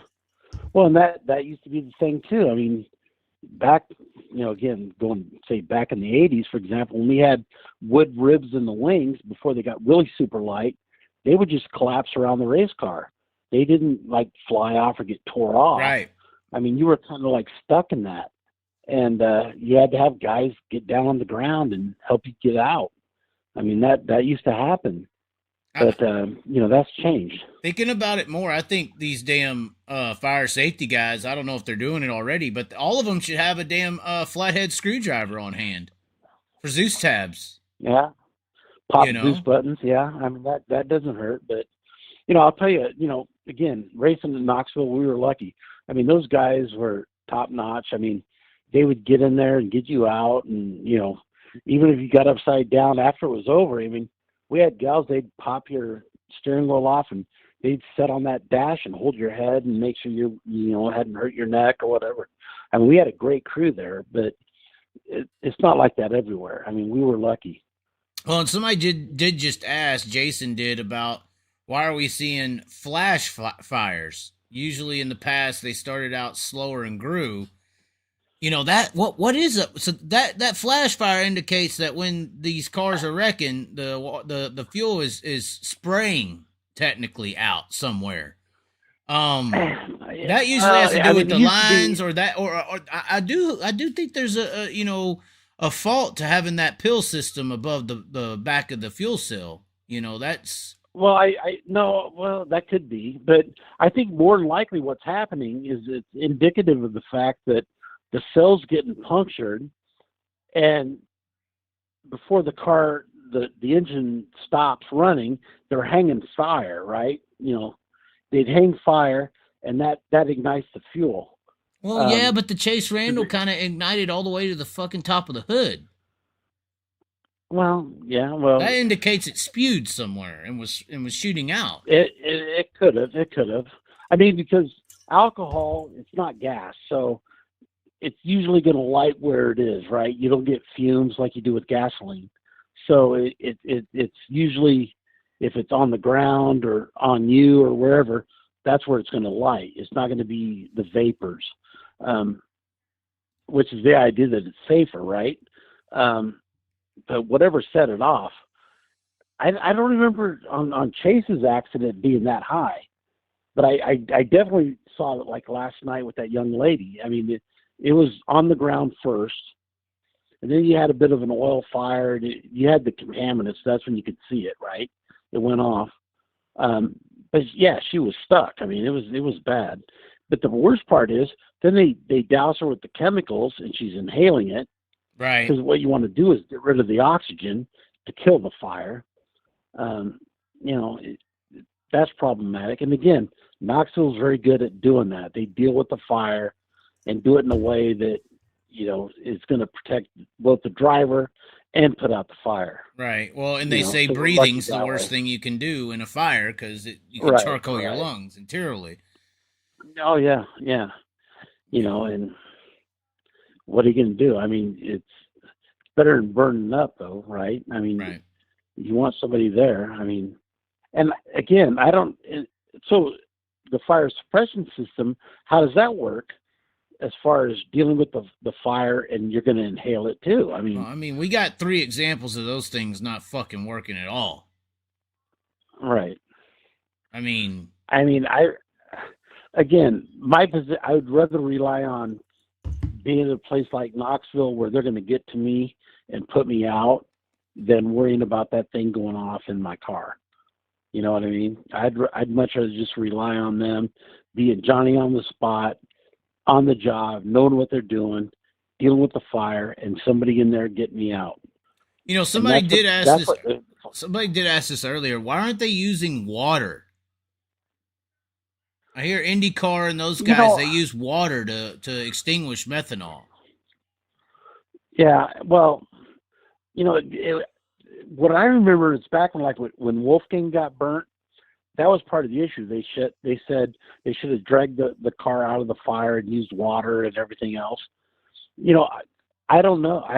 I mean, I think Knoxville could use water. I mean, they've got those trucks that. Well, Larry, this is when the conspiracy theorist in me comes out and says, "Oh, well, there probably ain't much money in selling water versus this special badass little chemical foam that they got. I bet you that's a little more expensive than some H2O at Hy-Vee, you know. I'm just saying." Kennehassee be slinging water all over these people with her Hy-Vee water, you know. I mean, it's probably lucrative. I don't think Knoxville, to be fair, and I get what you're saying, I don't think Knoxville cares. Well, no, not Knoxville. Just throw water on it. They could. But you know what I mean? I mean, you know, that I think they would. They would probably use water under certain circumstances because, again, you know, dousing somebody with those chemicals and inhaling that's a problem. All it does is thin out the alcohol and waters down the fire. I mean, spreads the fire, and it depends. Like last night, that fire was actually halfway down the racetrack when it went off. Right. You know, so I don't know. The guy had a little hose out there. I don't know what he was going to do. I mean, you need to hit a lot of water on that to, probably do something about it. Well, and they're out there in the land of the Wild West. We ain't got a government body of the sprint car racing world, so there ain't like mandates on how to operate or what you can and cannot do. Look, hindsight's 2020. Ideally, somebody should have pulled up there with a four-wheeler or something and just knocked her out of that fire. Pushed that race car out of it, down the racetrack. It wouldn't have mattered. Get her out of the way, throw water on it, and then try to get her out. I mean, the same thing happened with Wolfgang. They said, get that car out of the fire because it pooled, Right. I mean, that was the issue. Well, maybe for these cheaper tracks that have a water truck, I don't know how much it would cost to at least have a hose attached and just leave that motherfucker in the infield full when you go green to start the night. I mean, that sounds relatively simple. Look, to be fair to some of these tracks, they're not used to dealing. Some of them are like firefighters, which is cool, but a lot of them aren't used to dealing with auto racing accidents, right? They're not used to dealing with sprint car crashes and all that. Places like Knoxville, probably Eldora, and they're used to having safety crews that deal with those accidents and know what to do. Right. That's the difference. They're not just saying, "Oh, there's a fire." They know there's a fire, and we have to get this car out of the way or get that driver out of it. Right. So, in your mind, best thing to do would at least be to put some kind of stipulations on the bladder of these cars. Well, at the very least, I mean, again, it goes back to whether or not these bladders are failing because of thickness. I mean, that's the issue. Right. I mean, I would think that maybe guys have gone, to a thinner bladder because of weight. I don't know why. Could have been. Right. Okay. All right. Well, I guess thanks for calling in. A Knoxville perspective. They want to know who you are. This is Larry Ball. You're representing everyone in the world at Knoxville. No, I'm just playing. No, I'm not. Mm-hmm. Not everybody, just myself. Okay. All right. All right, man. Well, thanks for calling, man. Yeah, have a good night. We'll try. All right, keep up. All right, bud. Bye. Bye. Oh, my. Larry Ball with the call. Sean, everybody's falling asleep. They don't like this technical talk. They want me to yell and scream and talk about Caitlin and all this stuff. No, I think it's interesting just to hear. The wife don't. She's like, when are we going to sleep? Go to sleep. He don't go to work tomorrow. Bye, Felicia. She just flicked me off with her first finger. How did that work? Oh, okay. Sorry. I thought it was the same size as my penis. Anyway, we're going to... No? Damn it. All right, who's calling? Oh, no, we just opened up the number. The first time. 740 is blocked. Should we call 740 back? I feel bad for blocking him. Hold on, we got a message here. Let's see what he said.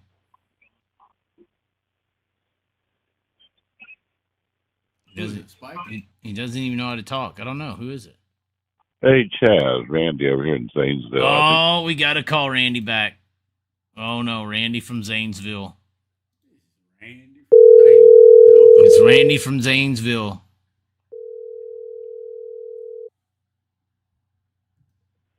Hey, what?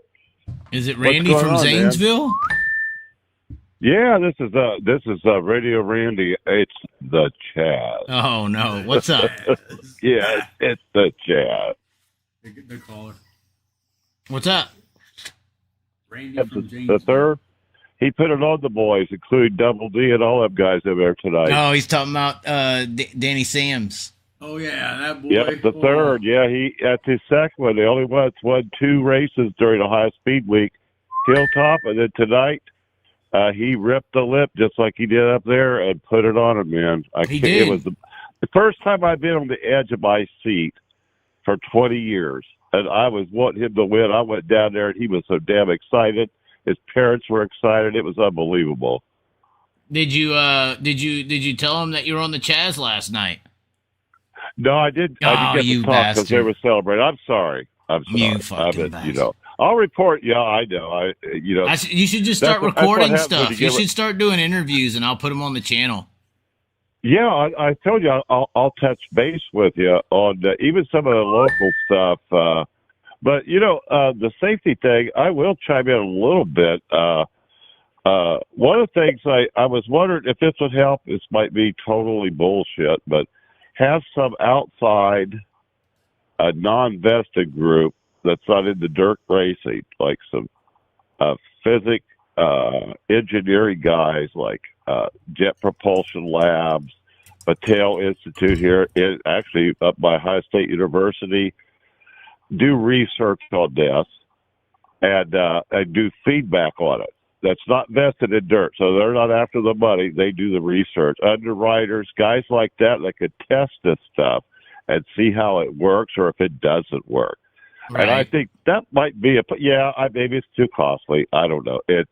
That's an idea. And another thing was I was wondering if putting some type of talking about back injuries, more room in the cockpit and some like air shocks or air bags under the driver that would help shock when that car comes down, and instead of being a solid hit, it would help buffer that to prevent back injuries and rib injuries and stuff like that. It's just an idea.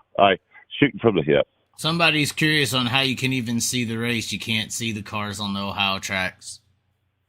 Yeah, well, like I said, last night or the night before at Hilltop, it was really bad. And tonight, it was better. In fact, it's about the nicest I'd seen Musk Kingdom. It's traditionally been very dirty.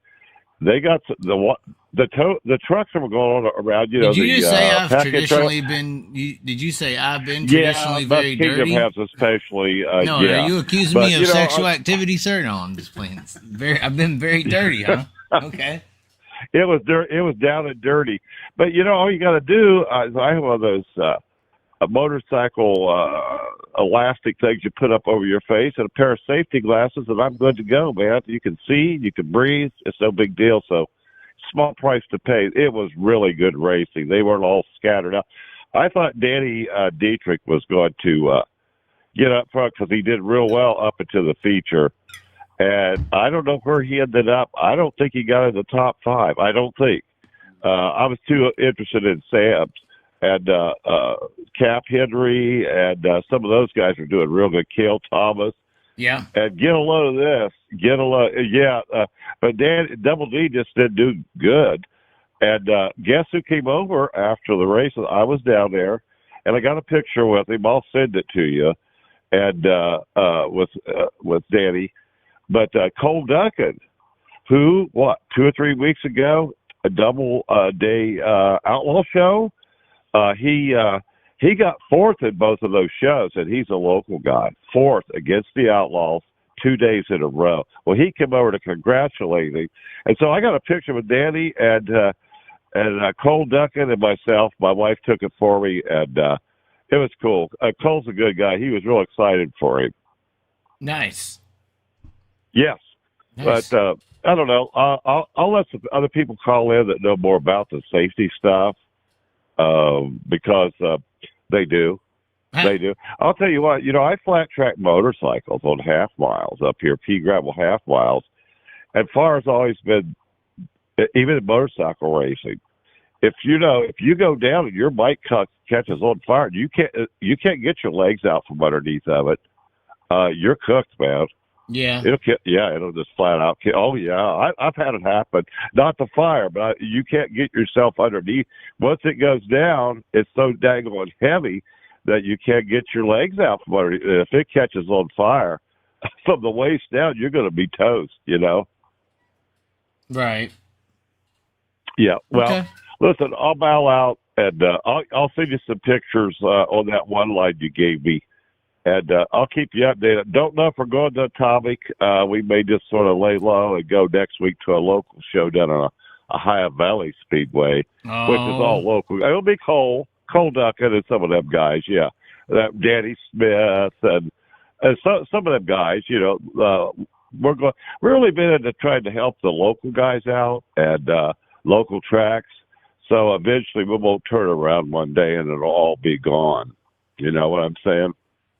Okay. Well, that's a good plan. Hey, man. Yeah. You take her easy. If we do go to Atomic, I will give you an update, okay? Okay. Okay, man. God bless, and thanks for having me on, okay? No problem. Okay, man. Okay. The Chaz. All right. Okay. Carson Smith wants some action on the show.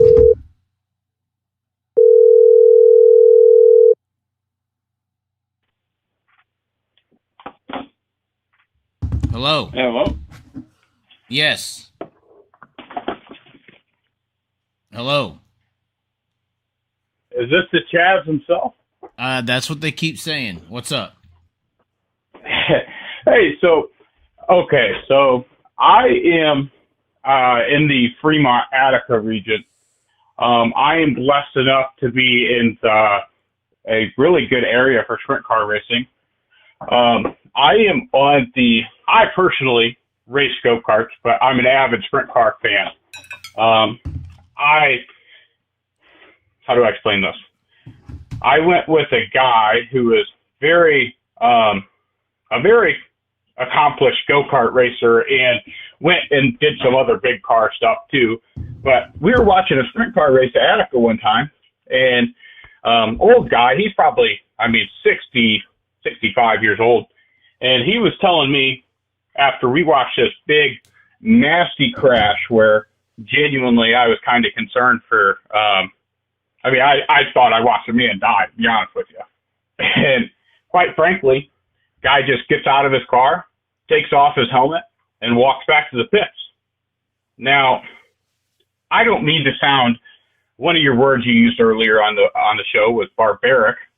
I don't mean to sound barbaric, but do you think that in a way, the sport has almost become too safe to where the drivers are immune to wrecking? In a way, yeah. In this aspect of burning alive, though, I think that's a line, you know? Yeah. Or spinal injuries, that's, I still think they should get their bell rung when they do something stupid, but I think they should burn alive or break their backs. Probably not. That's fair. I went to that race with that. I get you. I went to that race with that guy though, and he said, you know what the issue is that back in the day, that guy had all of the rest of the season to think about how stupid that move was because he'd be laid up. So where now the car owner just buys a new car and he goes ahead and throws it on the track the next weekend. And I will say I'm a younger gentleman, so I'm 23, and I think that I don't want to sound like a NASCAR fan to where it was always better back then, because I think the racing on the track right now is better than ever. But I just don't know how I feel about it, and I was just kind of curious on what your thoughts would be on those comments. Right. I agree.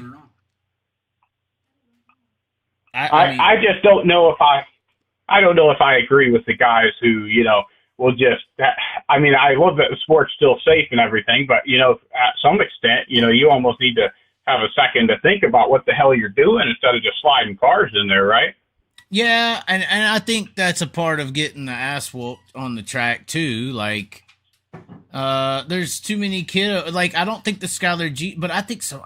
It's hard to address this because it's like, where, Skylar G did that to himself in a little bit, and I think if he had a replay, he would have known that, but he didn't, and then he's thinking he's fighting for the right reasons, but he's not, and it's just like, I think some people feel immune because they've been behind their, 6'6", tire guy their whole life or something, but, Yeah.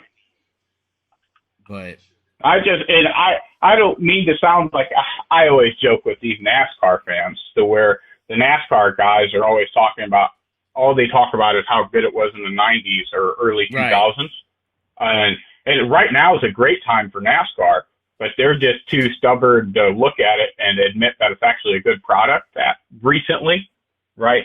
But I don't know. Like I never grew up in that era and never watched sprint car racing back then. So I didn't know what your perspective was on it, or.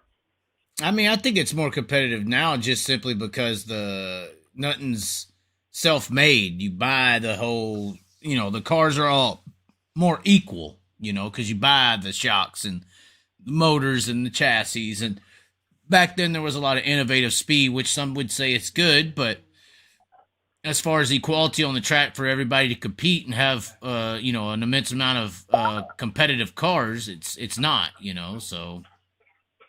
Yeah, I agree with that as well. And I think being a fan, I mean, I feel like, again, I go back to the whole complaining thing. I mean, I love the fact that, if a guy's in second position, he'll risk everything to try to get that first position on the last lap. That makes good racing to watch. But there's just an extent to kind of where it almost gets kind of unreasonable. And what's interesting is and unreasonable, I think, is like you're saying stupid moves. I'm saying burn alive and broken spines. That's yes. It's like an equal tote. Yeah, and what's interesting about what's interesting about the go-kart world lately on the dirt oval stuff is they started actually taking the front bumpers off of them. And this is kind of growing in popularity here in Michigan and Ohio, to make it a little more unsafe because the drivers have to use their heads a little more. Right. And I didn't know if their feet are exposed instead of just running people over. You know about this, you're a go-kart guy. Exactly.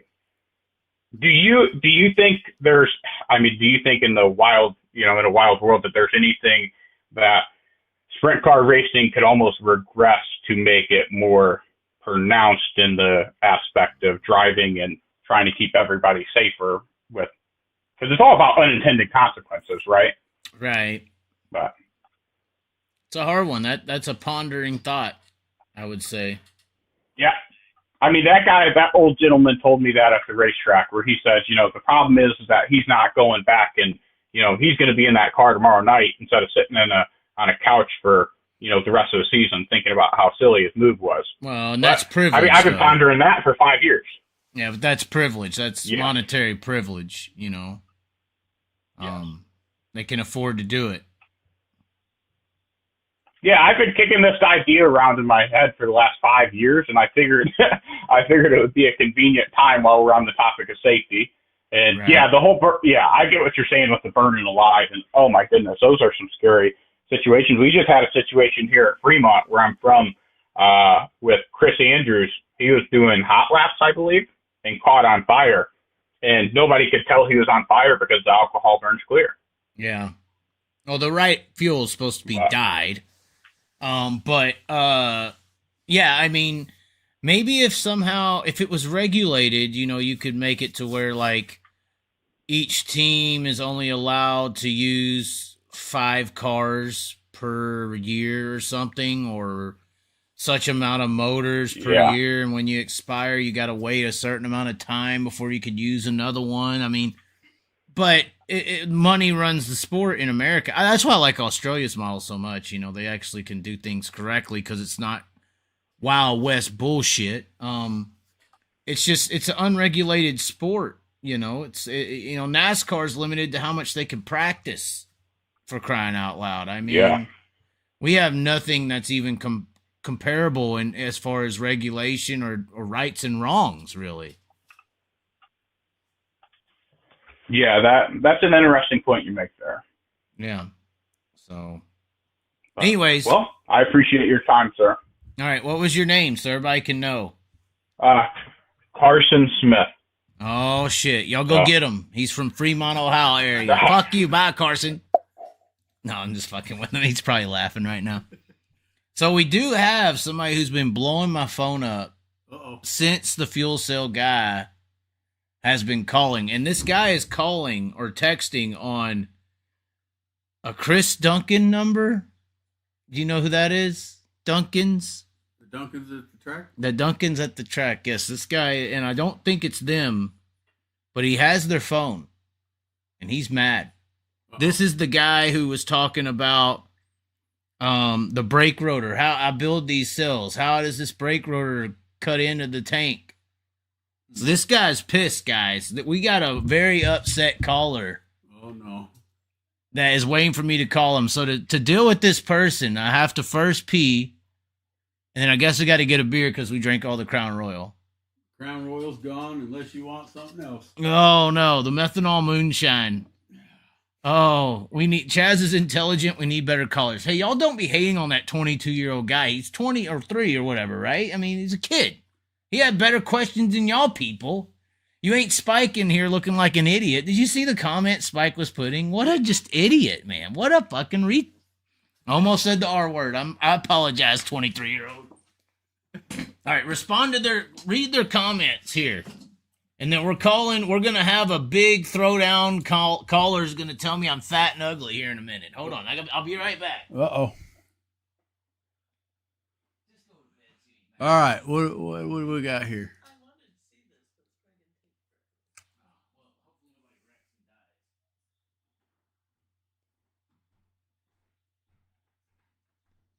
Who's this Jordan? What are you drinking, loose cannon? Crown is what we're drinking. What's up, Spike?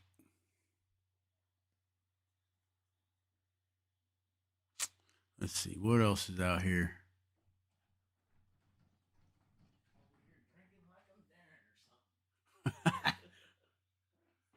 Oh, Broke Joe. We don't need Broke Joe tonight.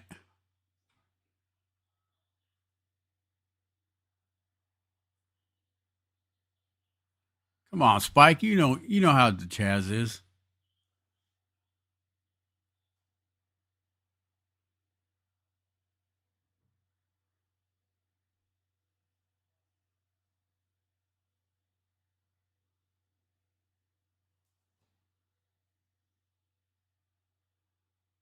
No, Spike, you are pretty logic.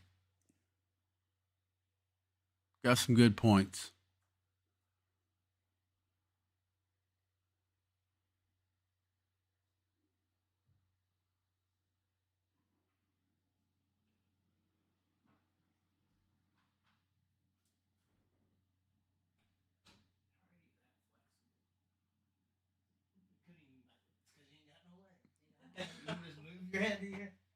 All right, let's get into the hill. Okay. Oh no, the caller's here. Oh no, the caller. He said he's been ready. Uh-oh. I said, "Are you ready? What do you want me to call?" He said, "This number." I said, "Be ready." He said, "Been ready." Okay. This guy's coming in here, guns a fucking blazing, man. He's ready to tell us all how dumb and fat the Chaz is today. Oh my. Oh, is it gonna ring? Oh no. Spike's back from his timeout. He still ain't learned his lesson. Oh man. This Oh is no. Alex Cathcart. What happened? Hello? Hello? They're trying to watch the damn show while they're trying to take a call. So, Alex, hello? This is Alex Cathcart. And that's who we're contacting.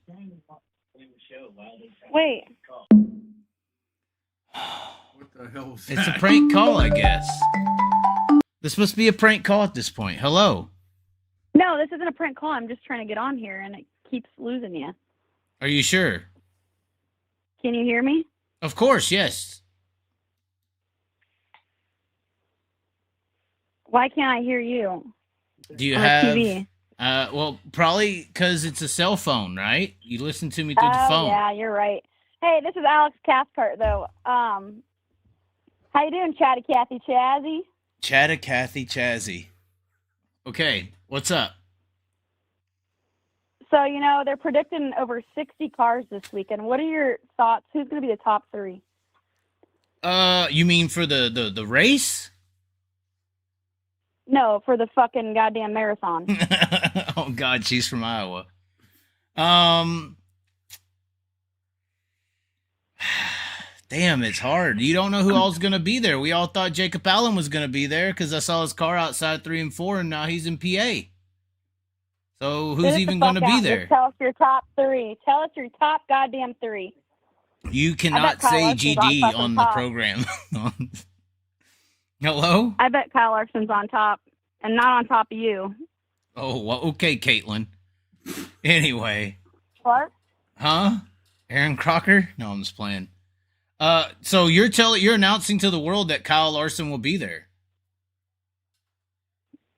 There's a lot of things that you don't know that I know that's going to happen this weekend. Oh, I agree. The females of motorsports know all the dirty deeds. I heard old Tim Cathcart's going to be making an appearance this weekend. First time in a race car in 15 years, and he's ready to blow. It's just a joke to them. It's not. I asked you the top three fucking racers, and you're over there smoking your vape. Well, you and not just answering my goddamn told me question. that Larson's going to be there. Nobody's announced this. Nobody said this. Houston's announced he's going to be there. Or did they pay them to be able to have the rights to say He is going that? to be there. Did they pay Larson money to be able to announce he'll be at Houston's next week? But they ain't paid him, or has Knoxville not paid him, so they ain't advertising it? What's the deal there? No, silly goose. He'll be there Saturday. Don't you worry. Well, why ain't Knoxville Probably saying that? Friday, but what? I'm sorry. What'd you say? Why isn't Knoxville saying that? I mean, I don't know. I don't know all the secrets. Well, you just said you know more than anyone. What are you talking about? I asked you the top three racers or the top three people this weekend. And I you can't give me deflected an because I answer. didn't want to answer your question. Typical woman, you took the bait. So how do you know that Larson's going to be there? There's no bait. She is that dingus, Mark Bizaw. What in the fuck is she a dingus? Are y'all in the shed? No, this is Alex Cathcart. I'm asking you a question. You cannot answer it. I heard Chris laughing in the background. I heard that laugh. Listen to him. I got Chris. So you Cathcart build here. hold on, you build the fuel tanks. I'm trying to stay on topic. half I'm of not them. allowing you to distract. I only built half of them. Oh, I just so make it's sure like a they're marriage, they're huh? filled with fuel. When you I leave, do just you make take sure they're half? filled. No, I'm just playing. I'm just playing. He's still laughing. How drunk are y'all right now? Oh, now she's going silent treatment. Hello. Top three. You want top three? I want both top three. nights or one? We'll start with one. Yeah. And Larson will be there Saturday. And Friday. Okay, so he'll be there both days. Damn, that's tough. I don't want to put Larson in there. Why not? Oh, now we're gonna get fucking chewed Why out. not? Sometimes you got to swallow a load and just put Larson up there.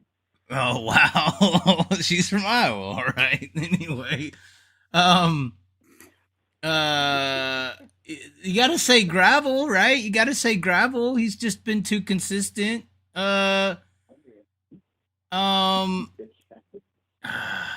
I want to say Macedo. Macedo's been hot recently, and that's a good car. Phil Dietz knows how to get around Knoxville.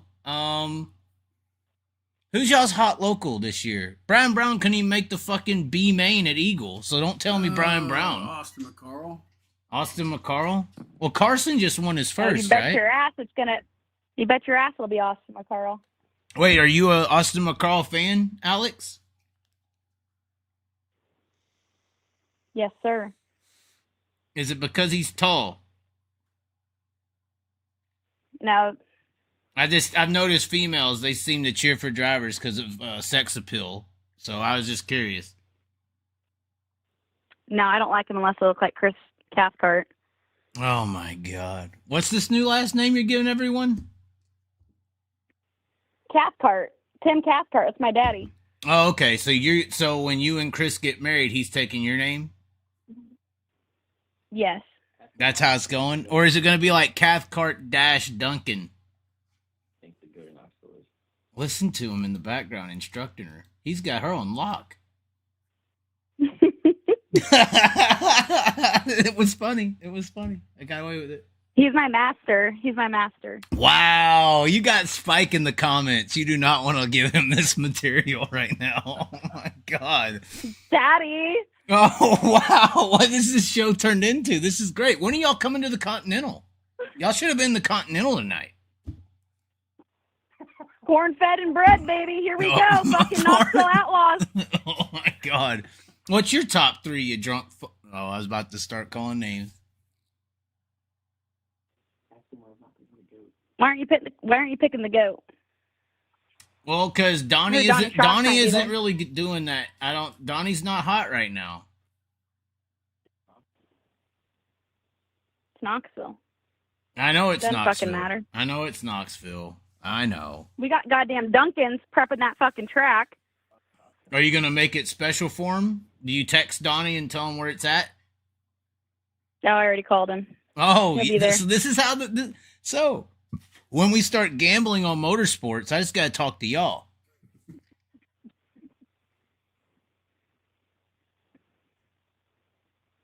No About what? response about where the line's at. Like if it's off the bottom of 2, like if you've juiced it up off the bottom of 2, then you got to put money on Donnie. No, I got money on Kyle. So Kyle you're and full Carl. blown. You're Larsenite status 101. I'm full blown blowing loads. I'm ready for Kyle and I Carl. can't believe you just. Why would you say things like this? You know you're live, right? A live viewing audience.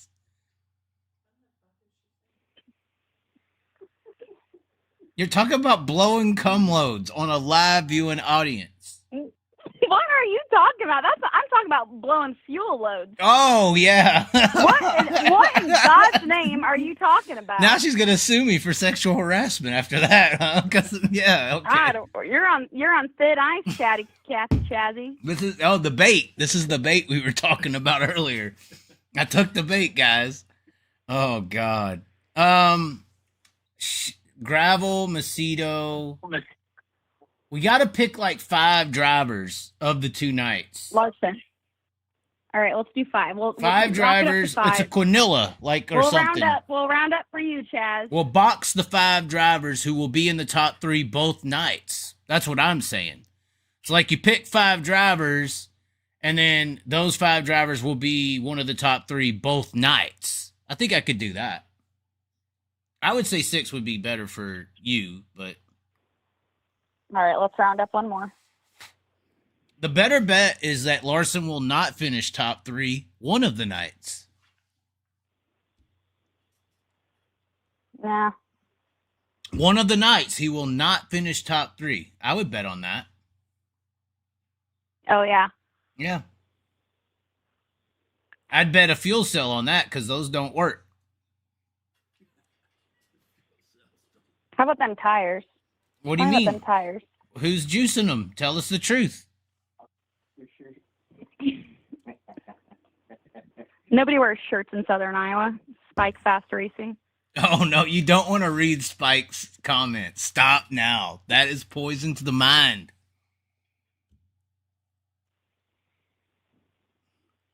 What are y'all drinking tonight? Water. You lying ass sack of shit. What a lying motherfucker.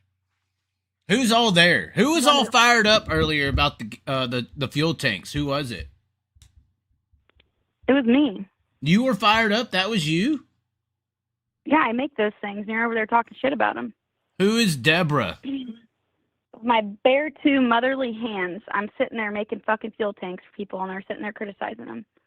They didn't criticize them. They're just not working out here recently, if you haven't noticed. I'm just saying. I mean, it hasn't worked out too great for the fuel tank guys. Hey, Chatty Cathy Chaz, are you going to the races this weekend? Probably not. Too expensive. I'm poor. If you wouldn't buy so many vapes and Crown, you'd probably make it to the fucking Outlaws. I didn't buy it at all. I've been living on welfare, the Chaz welfare system. Australia took all my money. Well, let me jump. Hey, I'll see you at Nationals. Tim Cathcart's going to be there. He's ready for you, buddy. Who's that? Daddy Tim. Daddy Timmy. What does that mean? He's ready. He's ready to go to Pound Town on you. Oh, so we're getting in fights now. So this isn't what do they call it? No, I didn't mean as a fight. I meant as on a lover's side, Pound Town. It's good. It's good, Pound Town. Maybe in the cornfields of Iowa, but not where I'm from. That does not sound like a good Doesn't have Pound to be in Town. a cornfield. We can make it comfortable for you. Oh my God, what in the fuck is going on? This is the best talk show ever. We'll just have you on once a week. Only put me on Topless Tuesdays, though. Oh my God. I mean, you could go in the Continental. The Continental's open. The Continental's nice. Have you not heard of the Continental? It's in Knoxville. I love a good continental sausage breakfast Oh my at the Holiday God. Inn. Oh, wow. I feel bad for the husband of you. Oh my God, no. All right. Well, I gotta go breastfeed the kids and put them to bed, and I'll talk to you later. Oh my God, dude. Somebody else has to call in. Give the phone to someone else who's actually knowledgeable of racing. Oh my God. She hit the fucking in button. Typical female. She never even picked top 5. Look at Spike. Alex, touch yourself. Jeez, man. Alex, touch yourself. Oh, What is this world coming to? I don't know. Oh my God. Hey, I wonder if I call her back if she'll answer. All men call the women back when they hang up on them, right? We all do it. Who is this? Garrett. Oh, this is the 22-year-old young again. 22-year-old guy. They were so mad when I hung up on you before. I don't know if you know that, but Hung up? You didn't hang up on or me. something. They were mad. You're Garrett Knights. I'm gonna call Garrett Knights or something. They were so mad when I talked shit to you or something last time you were on here at like 4 a.m. and I was slop drunk. But how do you feel about that Alex chick? I want to call her a hoe, but I feel like if I do, like they overreact. Like they want to call into my show, talk all this shit, talk about cum guzzling and topless Tuesdays and shit. But if I was to sit here and be like, I want that Alex hoe call back, they'll go, oh my God, you called her a hoe, and I'll be attacked. Last year at Knoxville, I said in my shows, I was like, I said something like the Duncans are like the gods of dirt work. I made like a sarcastic joke or whatever. Dude, the fucking whole entire area of like, I went to the track, people were threatening to fight me and shit. Like, I was like, what the fuck? Like, at the initial beginning of it, like 30 minutes into it, I was like, what the fuck? What the fuck? And then I had some random chick, motherfucker, you should apologize. I'm like, what the fuck? And then one of the guys came, I was telling Chris, I was like, what the fuck's going on, bro? What the hell? Y'all are going way too serious. And then probably like 45 minutes to an hour into it, after it continuously happened, I got fucking mad. And then the one dude came up and was trying to say, it's okay. And I was like, no, dude, fuck this. And look, I don't really people think I get mad. And when I get mad and I start ranting, okay, I'm mad. But y'all really ain't seen a motherfucker get mad yet.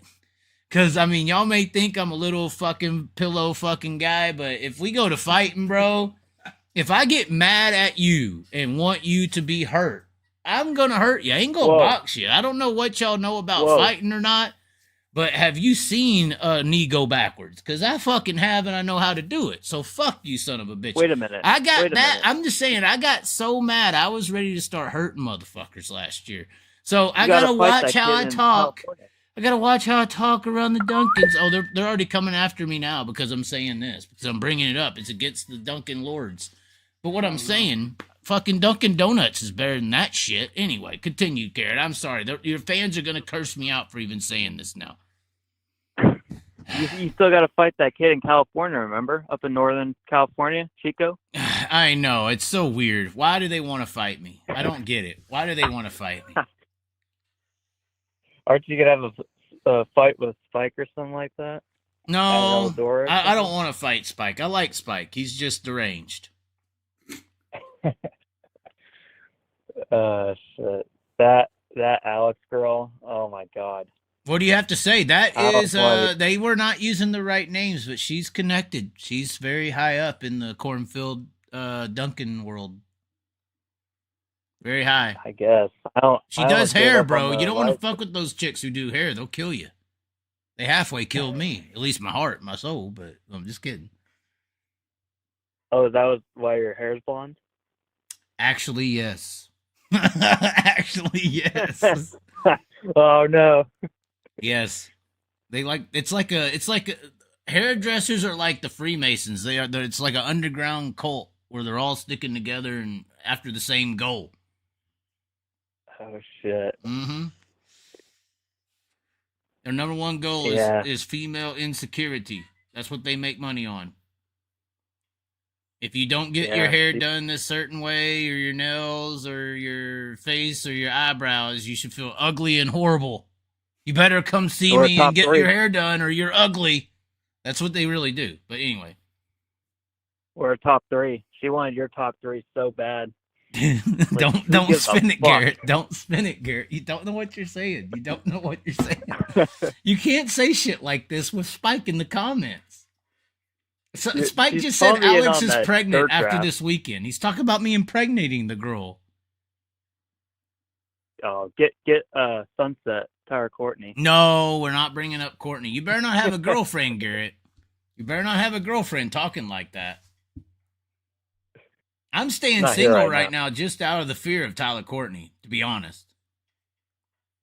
I'm too broke to have a girl. I'm going to dirt track races. I'm too broke too, but I have a little status, and that can sometimes get me laid. But outside of that, yeah, I'm fucked.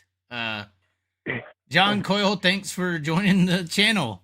Wow, who knew that talking about Alex getting pregnated and all this shit was going to get a channel member? Fuck, we'll just keep on rolling. Alex, call back. Where's Chris at? We need his opinions on me getting her impregnated this weekend, according to Spike. Fuck. We're impregnating women, yes. Great. Yeah, I can remember the last time we were talking about that, because I think the last conversation we had, it was about, like, the whole pregnancy status where, like, there's no men involved in it. So Spike's going to run off. He's not going to take care of any kid. Right. You're going to have fucking Clark take care of the kid. Yeah. And then Spike will make fun of Clark. Hey, what happened to Clark? What happened to Clark? Clark is taking care of kids. I don't know. Last time he was talking about Indy and how, like, something with Penske and Motors. Yeah, he was. Yes, he was. Oh my God. What do you think? You think Penske fucking gas bombed his daycare center and he's down on his ass or something? Oh my God.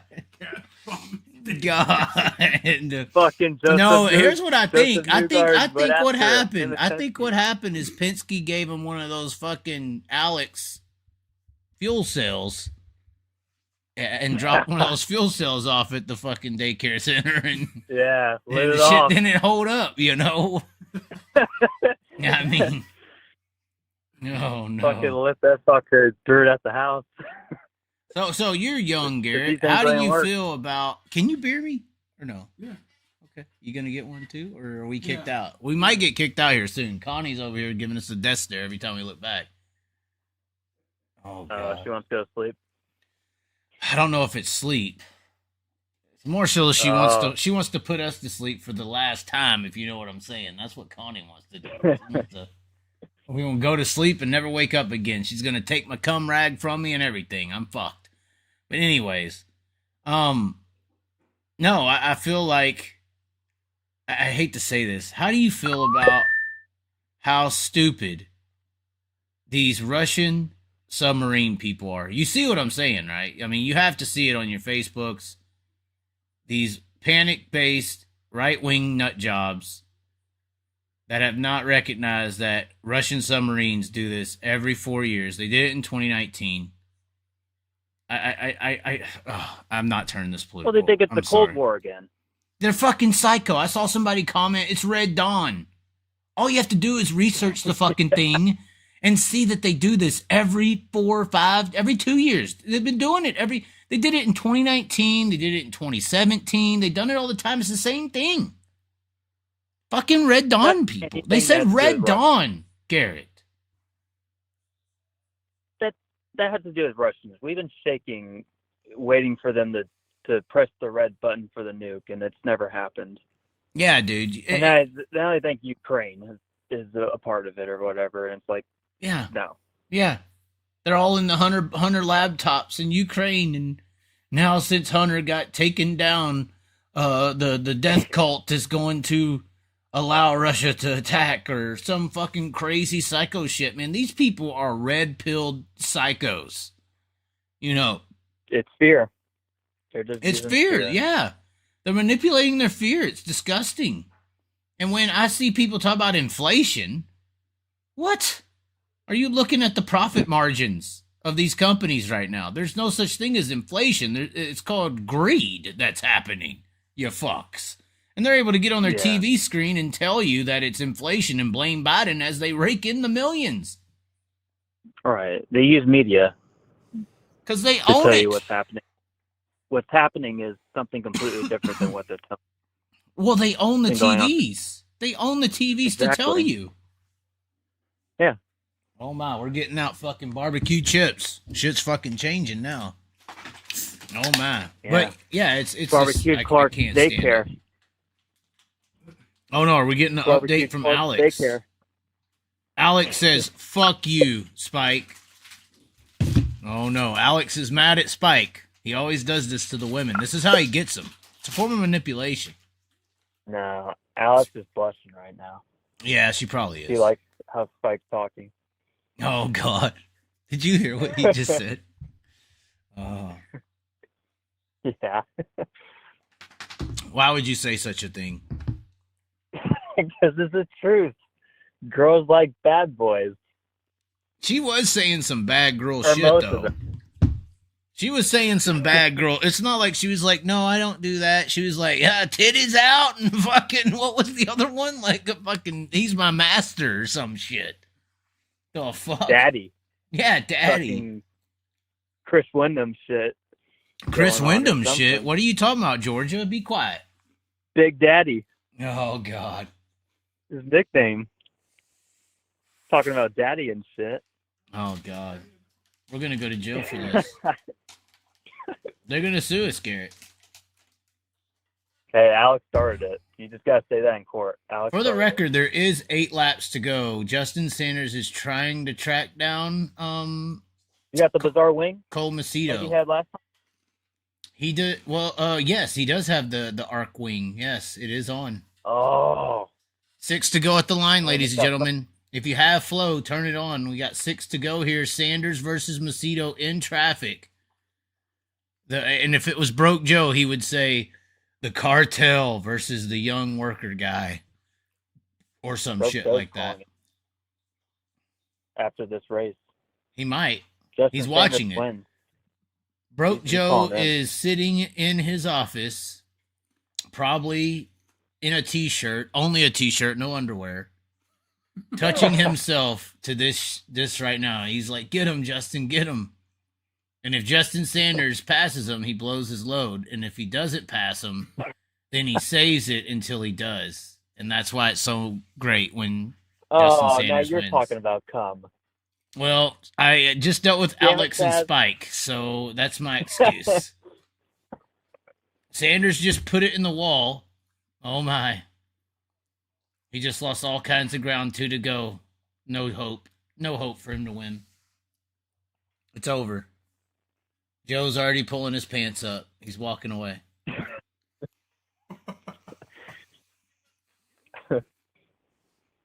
Cole Macedo, man. Talk about a fucking turnaround.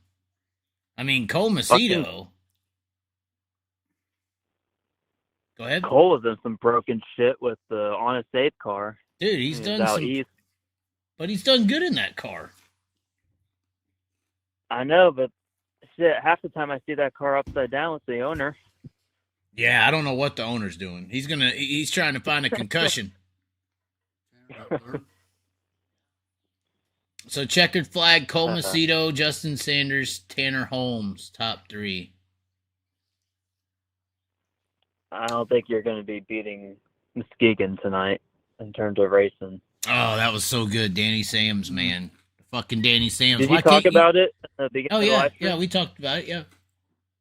Yeah, because I was still watching the late models and modified.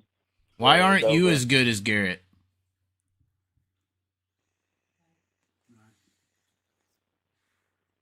We're gonna have to shut her down. We're getting kicked out of the Continental. That's what's happening. Why? Yeah, but I can't say it out loud. There's a couple sleeping right now in the other room, right? Yep. Oh, yeah. And it's Alex and Chris Duncan. Oh, well, I can't say out loud. Never mind. They're calling from the other room. No, it's going to be 3 people when Spike shows up. 3-something. Spike's weird, man.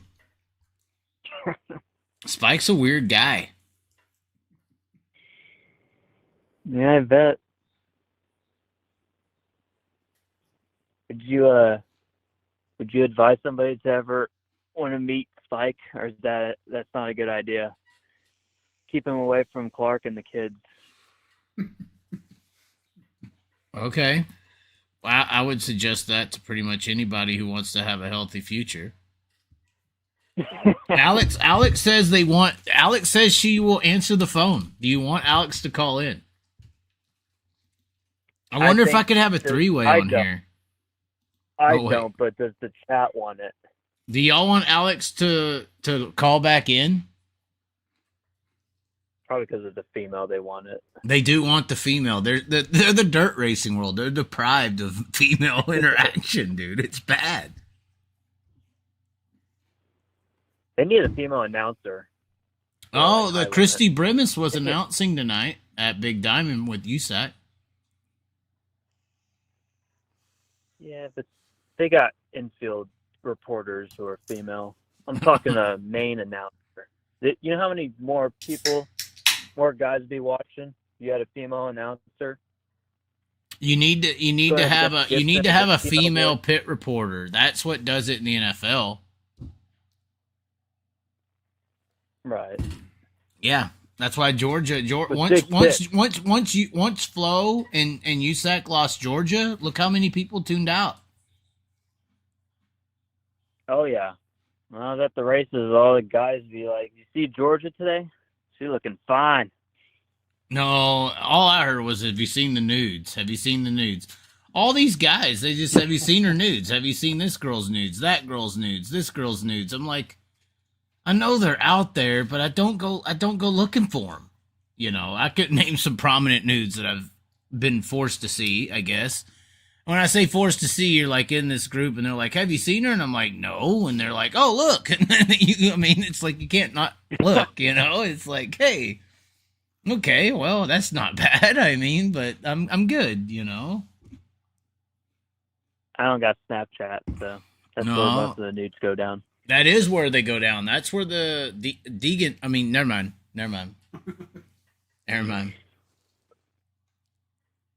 Do they want Alex? All right. Do they want Alex? They don't want Alex. Nobody said they they want don't? Alex to Wow. call. They haven't said it, so they don't want Alex, I guess. Wow, I'm surprised. I thought Spike would be like, yes, yes, yes.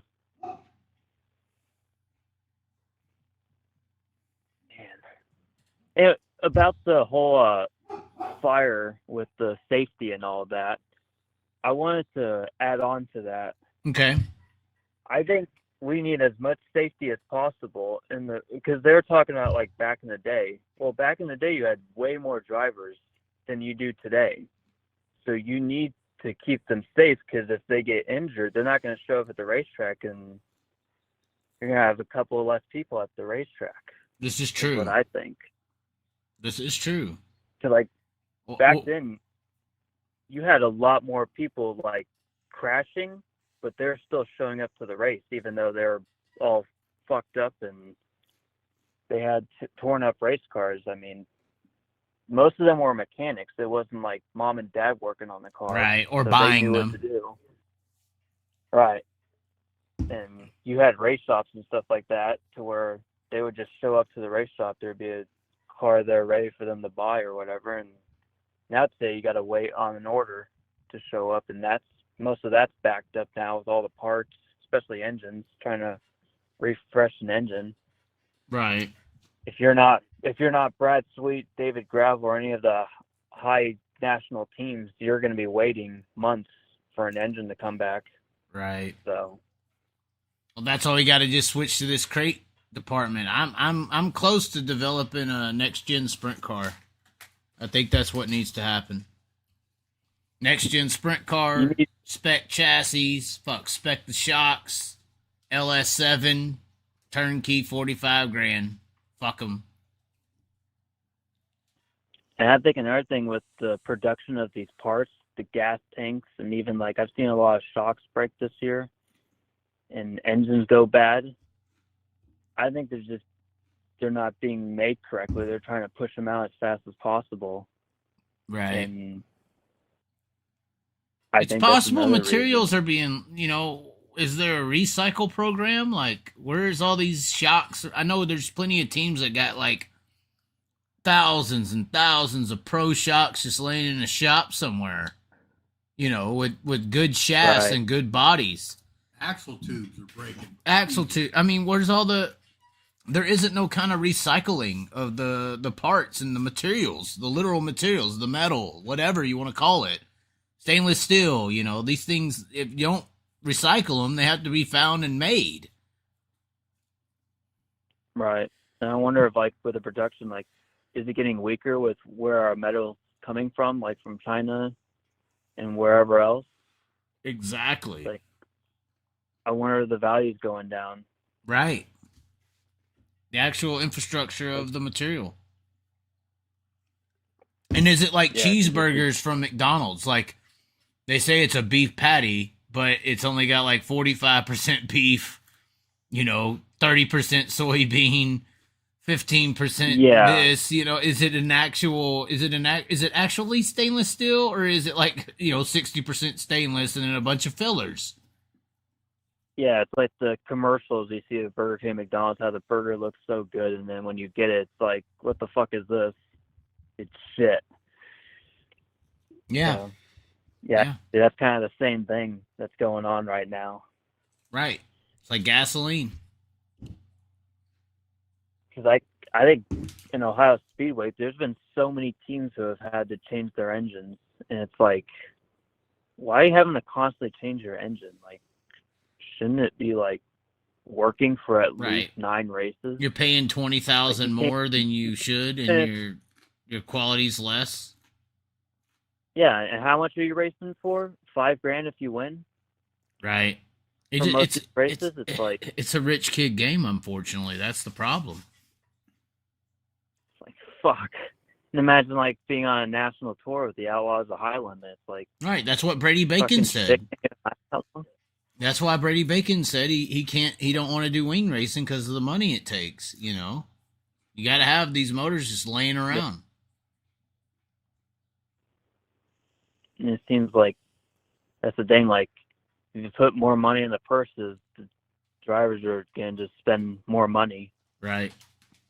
To make drivers it. And teams. So it's like, we could say all day about how, like, back in the day, they're going for $10,000 and you could buy a brand new car for less than that. But say today you'd be going for $100,000, and it's like, well, they're going to be spending the same amount. So by the time they win, if they do win that money, it's like, well, how much does the sprint car cost now? Yeah. Yeah. It's kind of interesting with like the $1 million, like with Schuhart. Like, I'd probably take a safe bet they put it right back into the race car. Probably at least 60%. Yeah. Because like for how much this shit costs. Yeah. So I don't know. I'm guessing what their goal. Didn't surely perform. Well, the average outlaw team probably spends $600,000 to $750,000 a year just doing it. Yeah, even with Outlaws tow money. Yeah. Along with it. Yeah, we could talk about the guys winning 200 or 300 or 400 or 500 or 600,000, but everybody, that's like 5 or 6 guys. Everybody else is under $100,000. Right, and then the How much they're money do you spending think Brock to win Zerfoss that has money. won this year? Seriously. Look on sprint car ratings. They'll give you an about. Oh, it ain't going to be a Whatever it lot. says. Guarantee you that. Yeah. Well, Well, and apparently He's Brock Zerfoss was on a show recently, talking about how he don't have the funding like the other teams, and that's why he doesn't perform well. Although I feel like if you didn't wreck 6 cars, you might have more funding. But that's a whole nother scenario. I think Zerfoss is a good regional racer. He can run PA Posse, he can run against MOA, IRA, and he would win, just like Noah Gas. But So we actually have the stats on Brock Zerfoss. He has made less money. Let's just name these names off. Or, well, no, he hasn't made less money. Sorry about that. But he's only made, Brock Zerfoss, in 2024, $94,000. No. Sorry about that. Sorry. He's made $40,000 in 2024. Brock Zerfoss. Made it's also 40. split. He gets 40%. Oh. So, who owns that car? His family.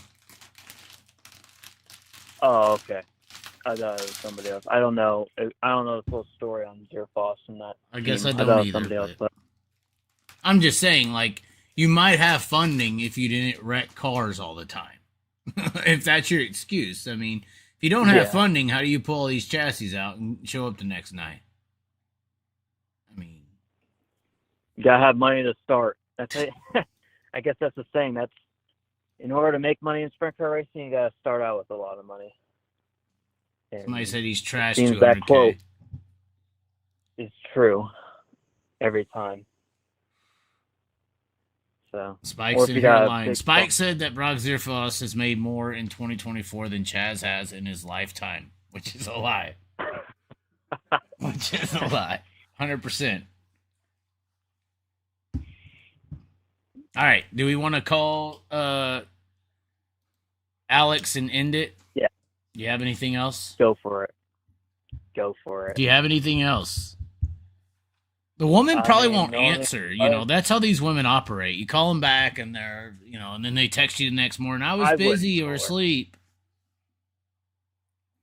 Yeah, she was more than asleep. I bet if we call in, if I hear any kind of noises, I'm hanging up, bro. I'm hanging up if I hear noises, bro. We'll get in trouble. It's your show, man. It's your show. All right. Before your Garrett Knights come after me, is there anything else you want to say, Master Chief? I have Garrett Knights. I guess. They came after me hard. What the fuck? I only got 2,400 subscribers. That is not a lot, but more of a powerhouse than they're me. willing to die for you, sir. It's weird. Wow. They must You be need to make a touching shirt about themselves. me and the Garrett Knights. Garrett who? They want to know Garrett who? Stovic. I'm the guy who makes the Stoic, like videos. stoic, kind of like Andrew Tate, stoic. Yeah, it's like Yugoslavian, so it's actually near Russia. He's an immigrant. All right. I'm an illegal. He's an illegal. Okay, we'll give the Duncan girl one chance, and then we'll call it. It's already midnight here, so it's probably 1 where you're at. All right. Yep. All right. All right. Sounds good. Thanks for calling, Talk Garrett. to you later. Yep. See ya. All right, we're gonna call her. This could go bad. We could hear all kinds of noises potentially. This could be bad. She probably won't answer, guys. Women never answer. At least when I call them. If it was Spike calling, she'd answer third ring, you know. Bam, click. See? Left on ringing. This is what happens every time for me, guys. I'm sorry. Try it one more time. Says she called. Hold on. We got like 45 missed calls. It's only 7. We did have a lot, though.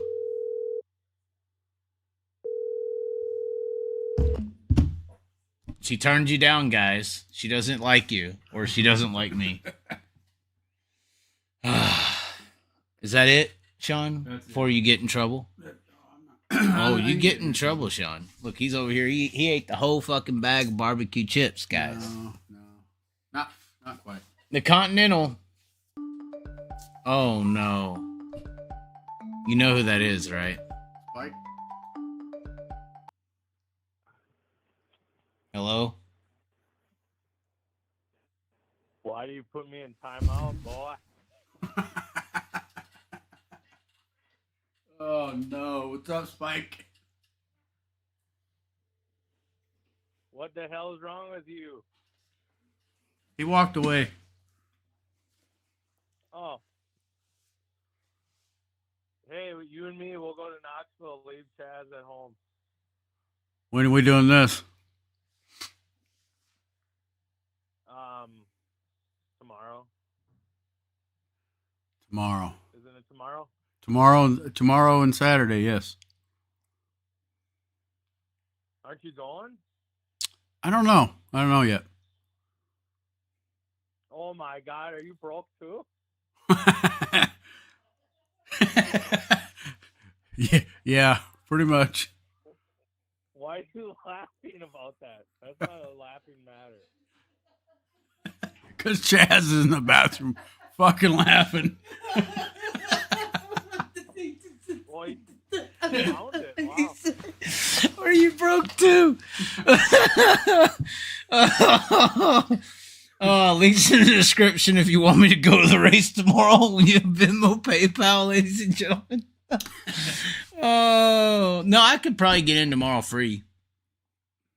I sneak in. And I'll get kicked out. Why don't you take all these nude pics of these race car driver girlfriend wives and make an OnlyFans? Dude, no. You want to meet? Fucking Do you want to meet you'll be able Alex to go- tomorrow? You want to meet Alex? Alex likes me a lot. She's in bed with me right now. No, she's not, Spike. No, she's not. She's sleeping. Do you know? Wore out. I can introduce. See, this is the problem with me and Spike, is I can introduce him to a lot of people, and he would make me look stupid. It'd be like introducing your kid to a fucking lion, bro. Like, look, here's the lion. God. Here's the lion, and he just like acts so stupid. He gets eaten alive. He'll get eaten alive out here. Hey, everyone loves me everywhere I go. Spike is that's your good problem, being a not mine. troll under a bridge. Once he gets out from the bridge, oh my. I'm just witty. That's my problem on those chat rooms, you know. No, see, I might go to the race tomorrow. What I will do, I'll No, you go won't. party. I'll go party. I'll pre-race party with Alex tomorrow and Chris. And I'll probably weasel my way into the track somehow, you know. I mean, I haven't had... What's the price? Go ahead. Sorry, what? What's the price? 50? $50? 35? I'm not 30 or 35, sure. one of the two. Something like that, I think. But they usually just Yeah, split man. me in. Usually. They're cheap, man. They're cheap.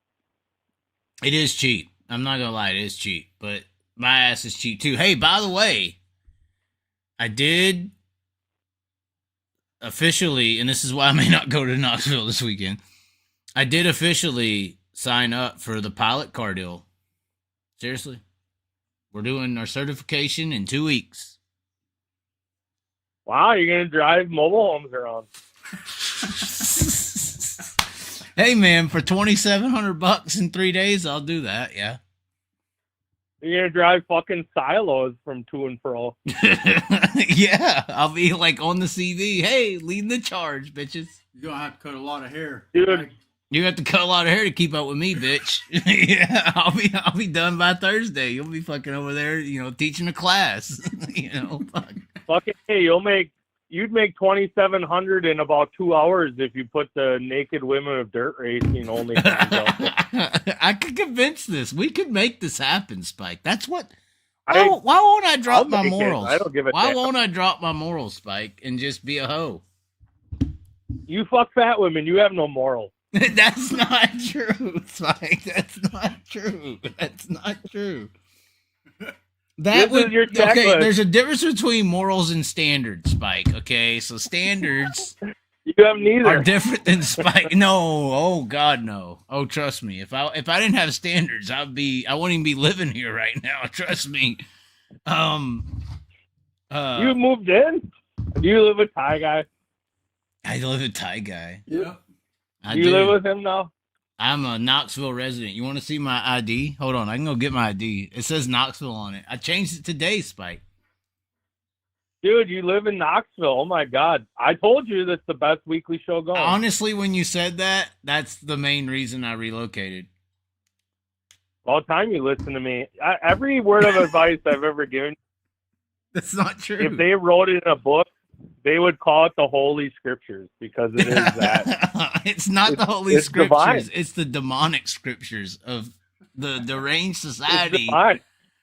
It's the closest thing to modern. Like if you were to start a cult, Spike, you could probably get a lot of people to drink the Kool-Aid. Yeah, probably. Yeah, and that's basically what you are. Bible, right? LeVay. I'm like LeVay. Are you gonna be in the Continental tomorrow? Are you coming to Knoxville?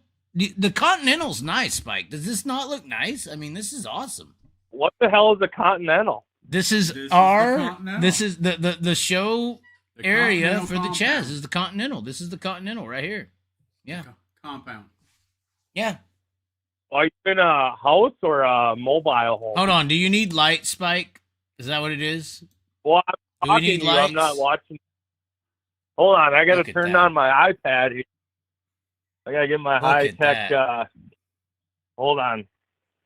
Yeah. I There gotta we switch go. over. That's the hold on. We got the lights going. There's the song. Oh, not the song here. Nope. Hold on. There we go. Hold on. I got to turn off. Yeah. I got to turn off my.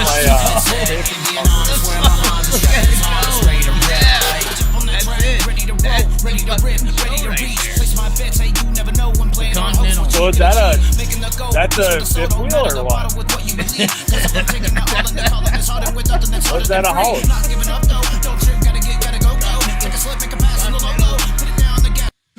Oh, this is the Continental. You shut the fuck up, Spike, or you won't be allowed in here. I don't know what the hell. I thought a Continental was a fucking police car. Have you not watched John Wick?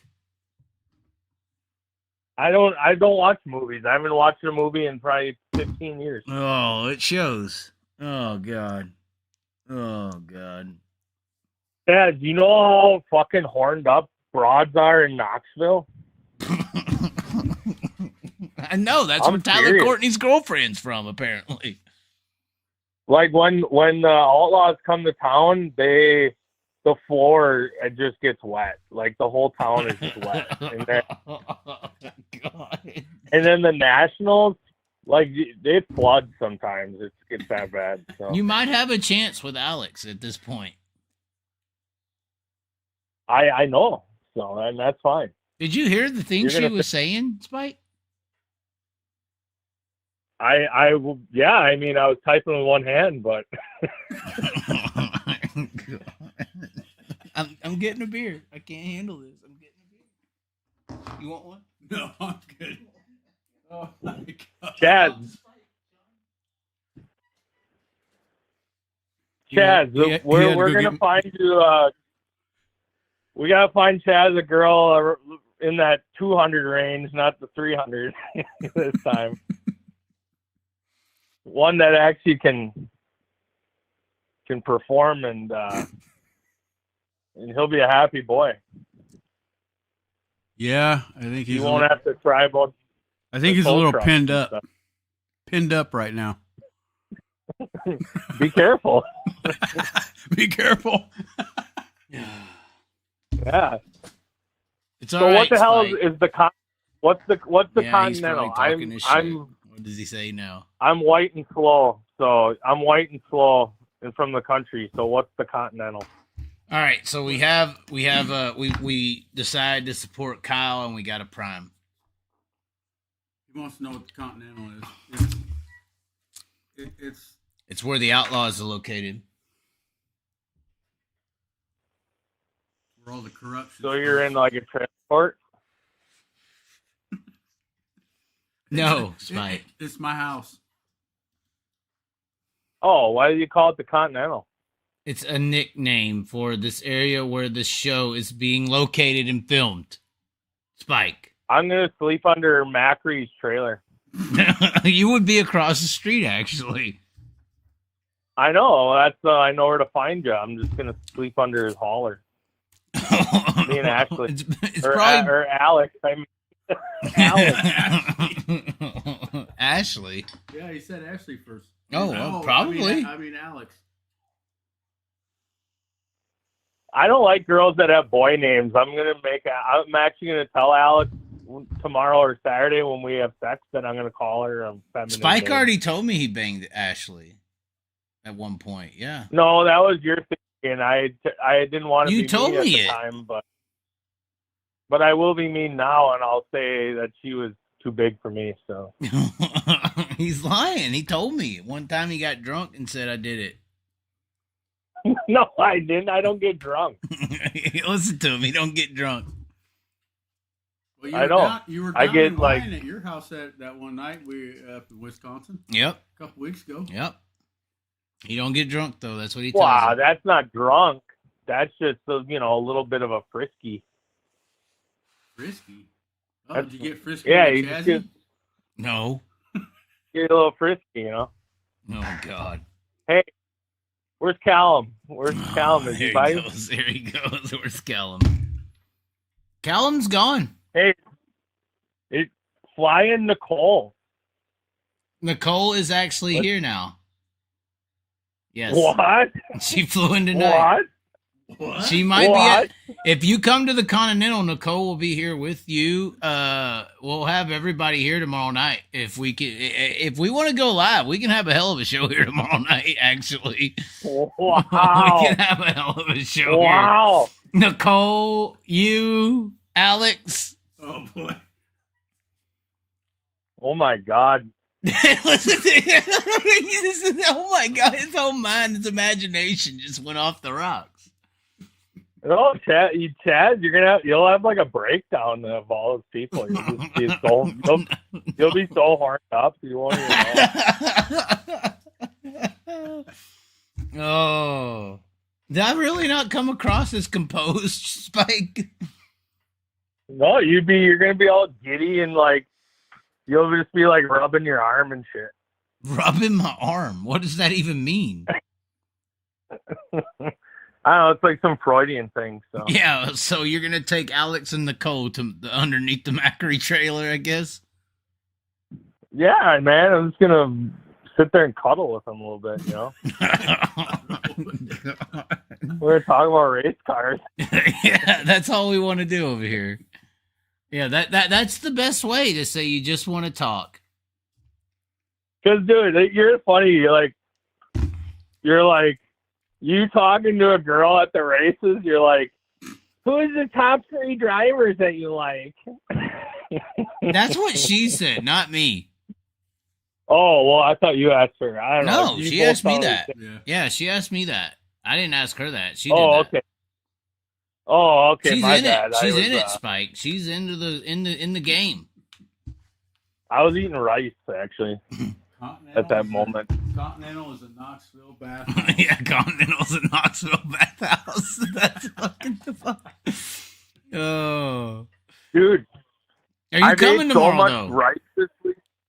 Yeah, I made so much rice this week, and I'm so hopped up on dick pills and steroids that I'm ready to. I might.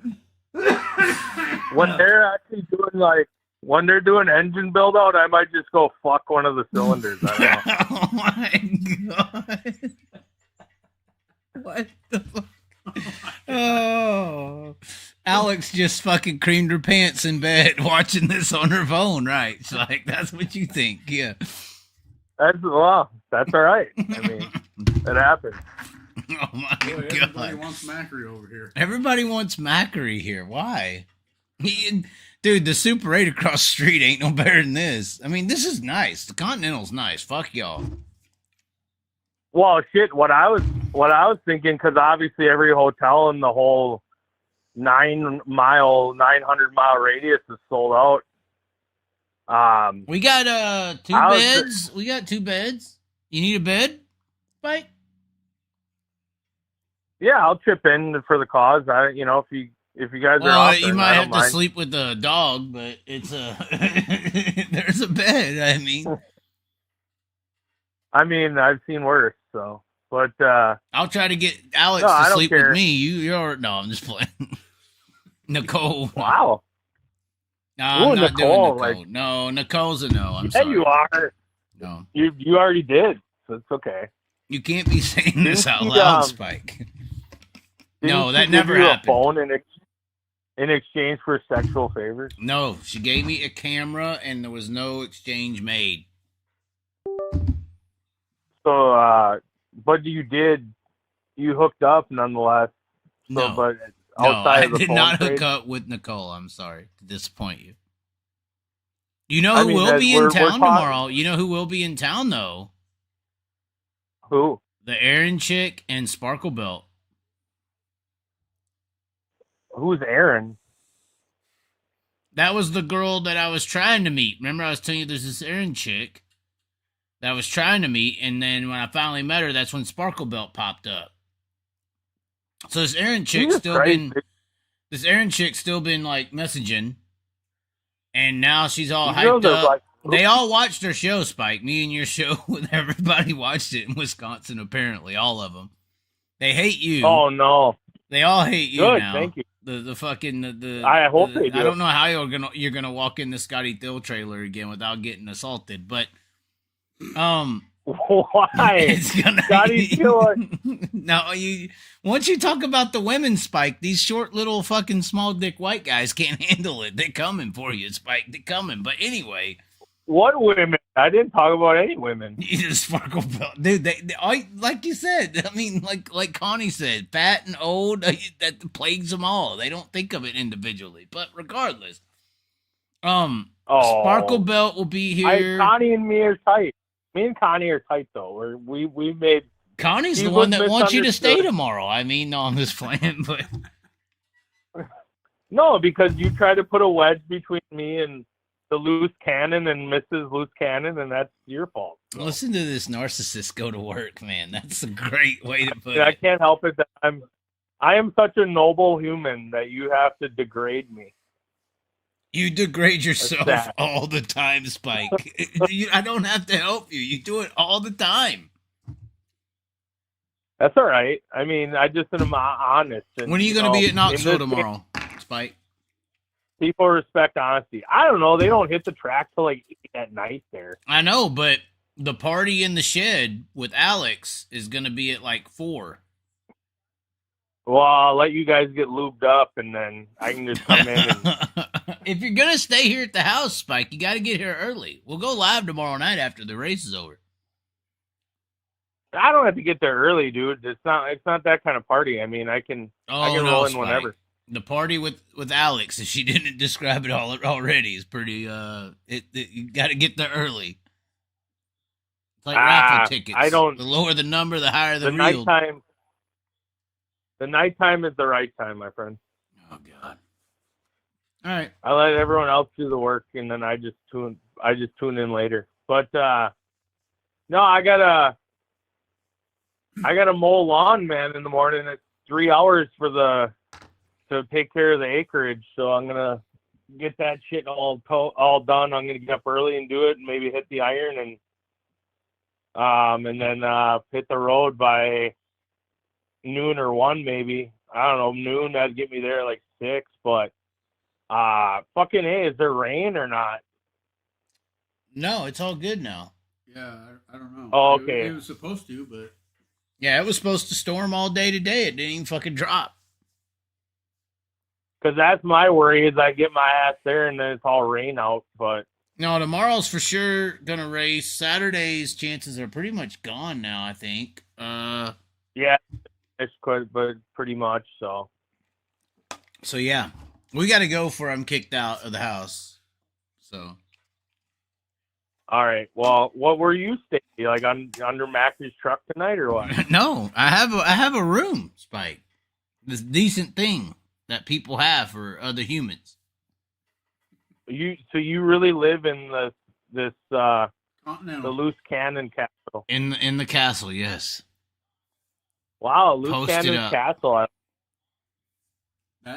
No, I was thinking I was gonna go park in the gym parking lot and sleep there, and then get up and hit the iron Saturday morning and shower and get ready there. I mean, you could just stay here at the house and then shower at the campgrounds, or the actual house. Depends on how you act. That fucking running depends on how water you there, or act. what the No, fuck? I mean, you're not a human, Spike. You're a troll. So we don't know if we can allow. Give you a bridge to sleep under, but I don't know about the rest, Spike. Okay. Well, that's fine. Whatever works. We're right across the street from Macri. That's where we're at. Super 8, into the road. Half-mile walk from the track. I walked 3 miles yesterday. It ain't even a half mile. Hey, Quarter mile. guess whose hauler that originally was? I actually know the answer, but I can't remember it. Who? What hole? Let's put trivia. Put it in the chat, ladies and gentlemen. The truck Macri's is hauler. Macri, but the hauler is not his. It's Casey Kane's. Whose hauler No, that was owned that before was Macri? that was Kyle Larson Racing's hauler. No, it was Yep. not. I was there when he bought it. Casey Kane. No, it was Casey Kane. Okay. See, you don't even know racing, Chaz. I mean, the Macri's bought Kyle Larson Racing's truck and trailer, so I don't know if they resold it, but Name all the Outlaw champions. Steve Kinzer, Steve Kinzer, Steve Kinzer, Steve Kinzer, Sammy Swindell, Steve Kinzer, Steve Kinzer. I can name them all, buddy. okay. In order. We'll see if you can name I'm them like that after they F1 jump driver. you tomorrow. Fuck that F1 driver. Cody from the gravel team really wants some of you now, Spike. Really bad. He wants some. He's Well, bringing he a wants wrench. He's bringing a wrench. He ain't playing fair. He sees you're big. He's bringing tools. I'll bring the heavy meat. He's got yeah. You bring the meat. Meat meets metal. It don't work out good. He said he's gonna put a couple turns in you. You know. That's fine. I mean, I'll gladly own Big Game Motorsports when he's done. Oh my god. See, this is beautiful. See, when you got some scab race team that, daddy owns it and the kid and the crew chief some convict, and all that stuff, it's like that. That's all well and good. But when you got Cody Jacobs talking big and bad, Cody, bring the biggest wrench you got and just fucking knock my fucking face off, please. Please. Knock my what? Because I will then own all of Todd Spring's. I will own him. So Todd basically, Spring Spike, will be my butler. when these guys Todd threaten Spring will be me, my butler. when these guys threaten me, I should be like, do it. Fuck it.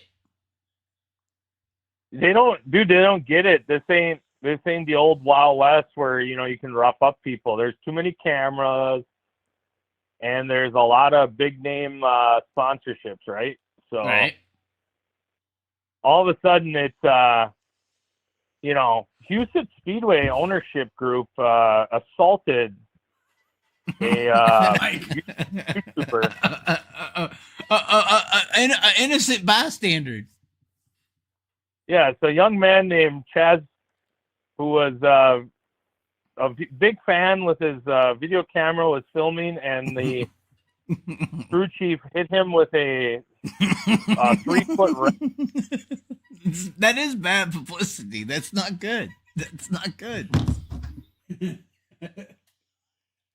No, I mean, this is a wonderful thing. Like, that's why I'm like, I support all of this, and I hope that they get the biggest wrench and just break my fucking teeth out.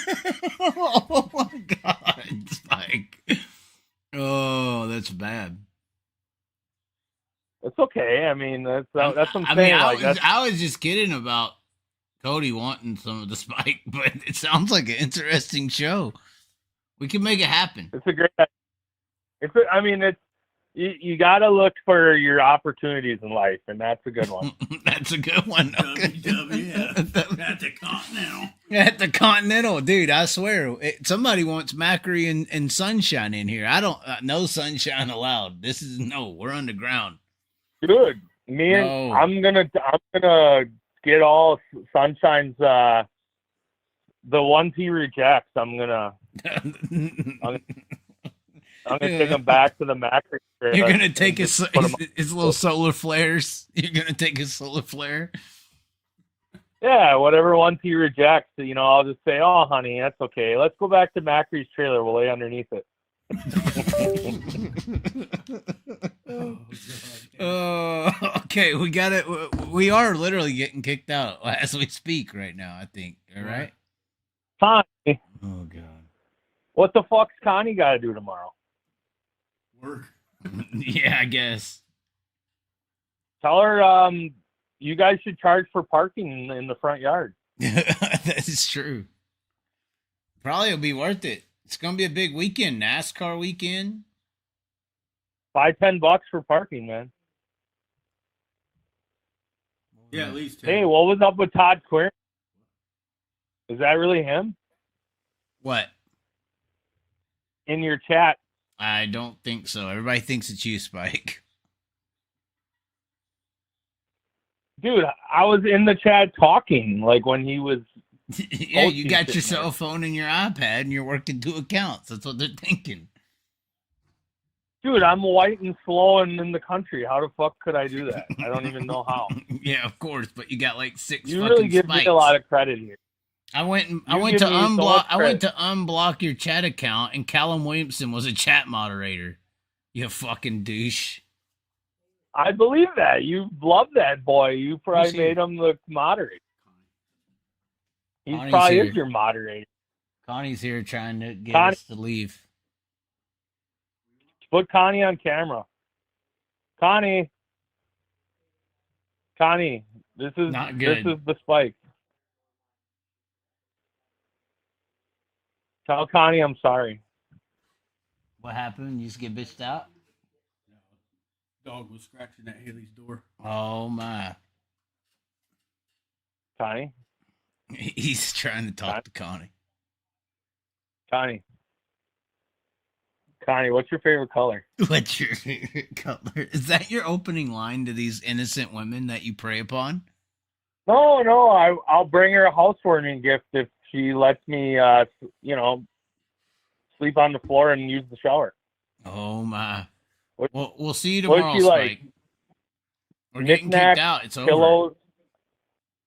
Oh my God. Whatever you want to bring. Oh no. We got a pool too, Spike. Yeah. In ground, above ground? Above ground, but it's not bad. Nice pool. We gonna soak in it or what? I'm gonna invite Alex over. We're gonna have Alex, Sparkle Belts, Aaron. Nicole Seganor? I didn't say this. Why would you not invite her? She has cameras. Like, she has cameras. Like that's a qualifying. Dude, I'm not into Nicole. I'm sorry. It's just not happening.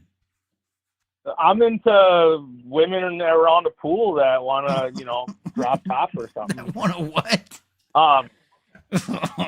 Is Loose Video coming? Dude, Loose Video's coming, ain't he?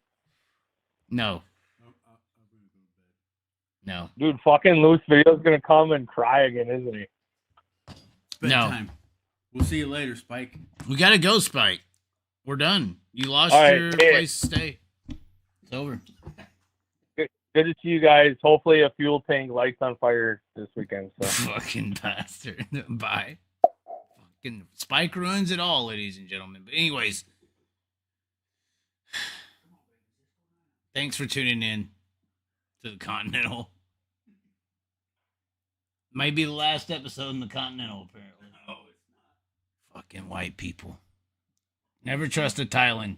Anyways, catch you later. Trying my hardest to stay with the best. Flexing Giannis on my chest. Facing problems down the depths.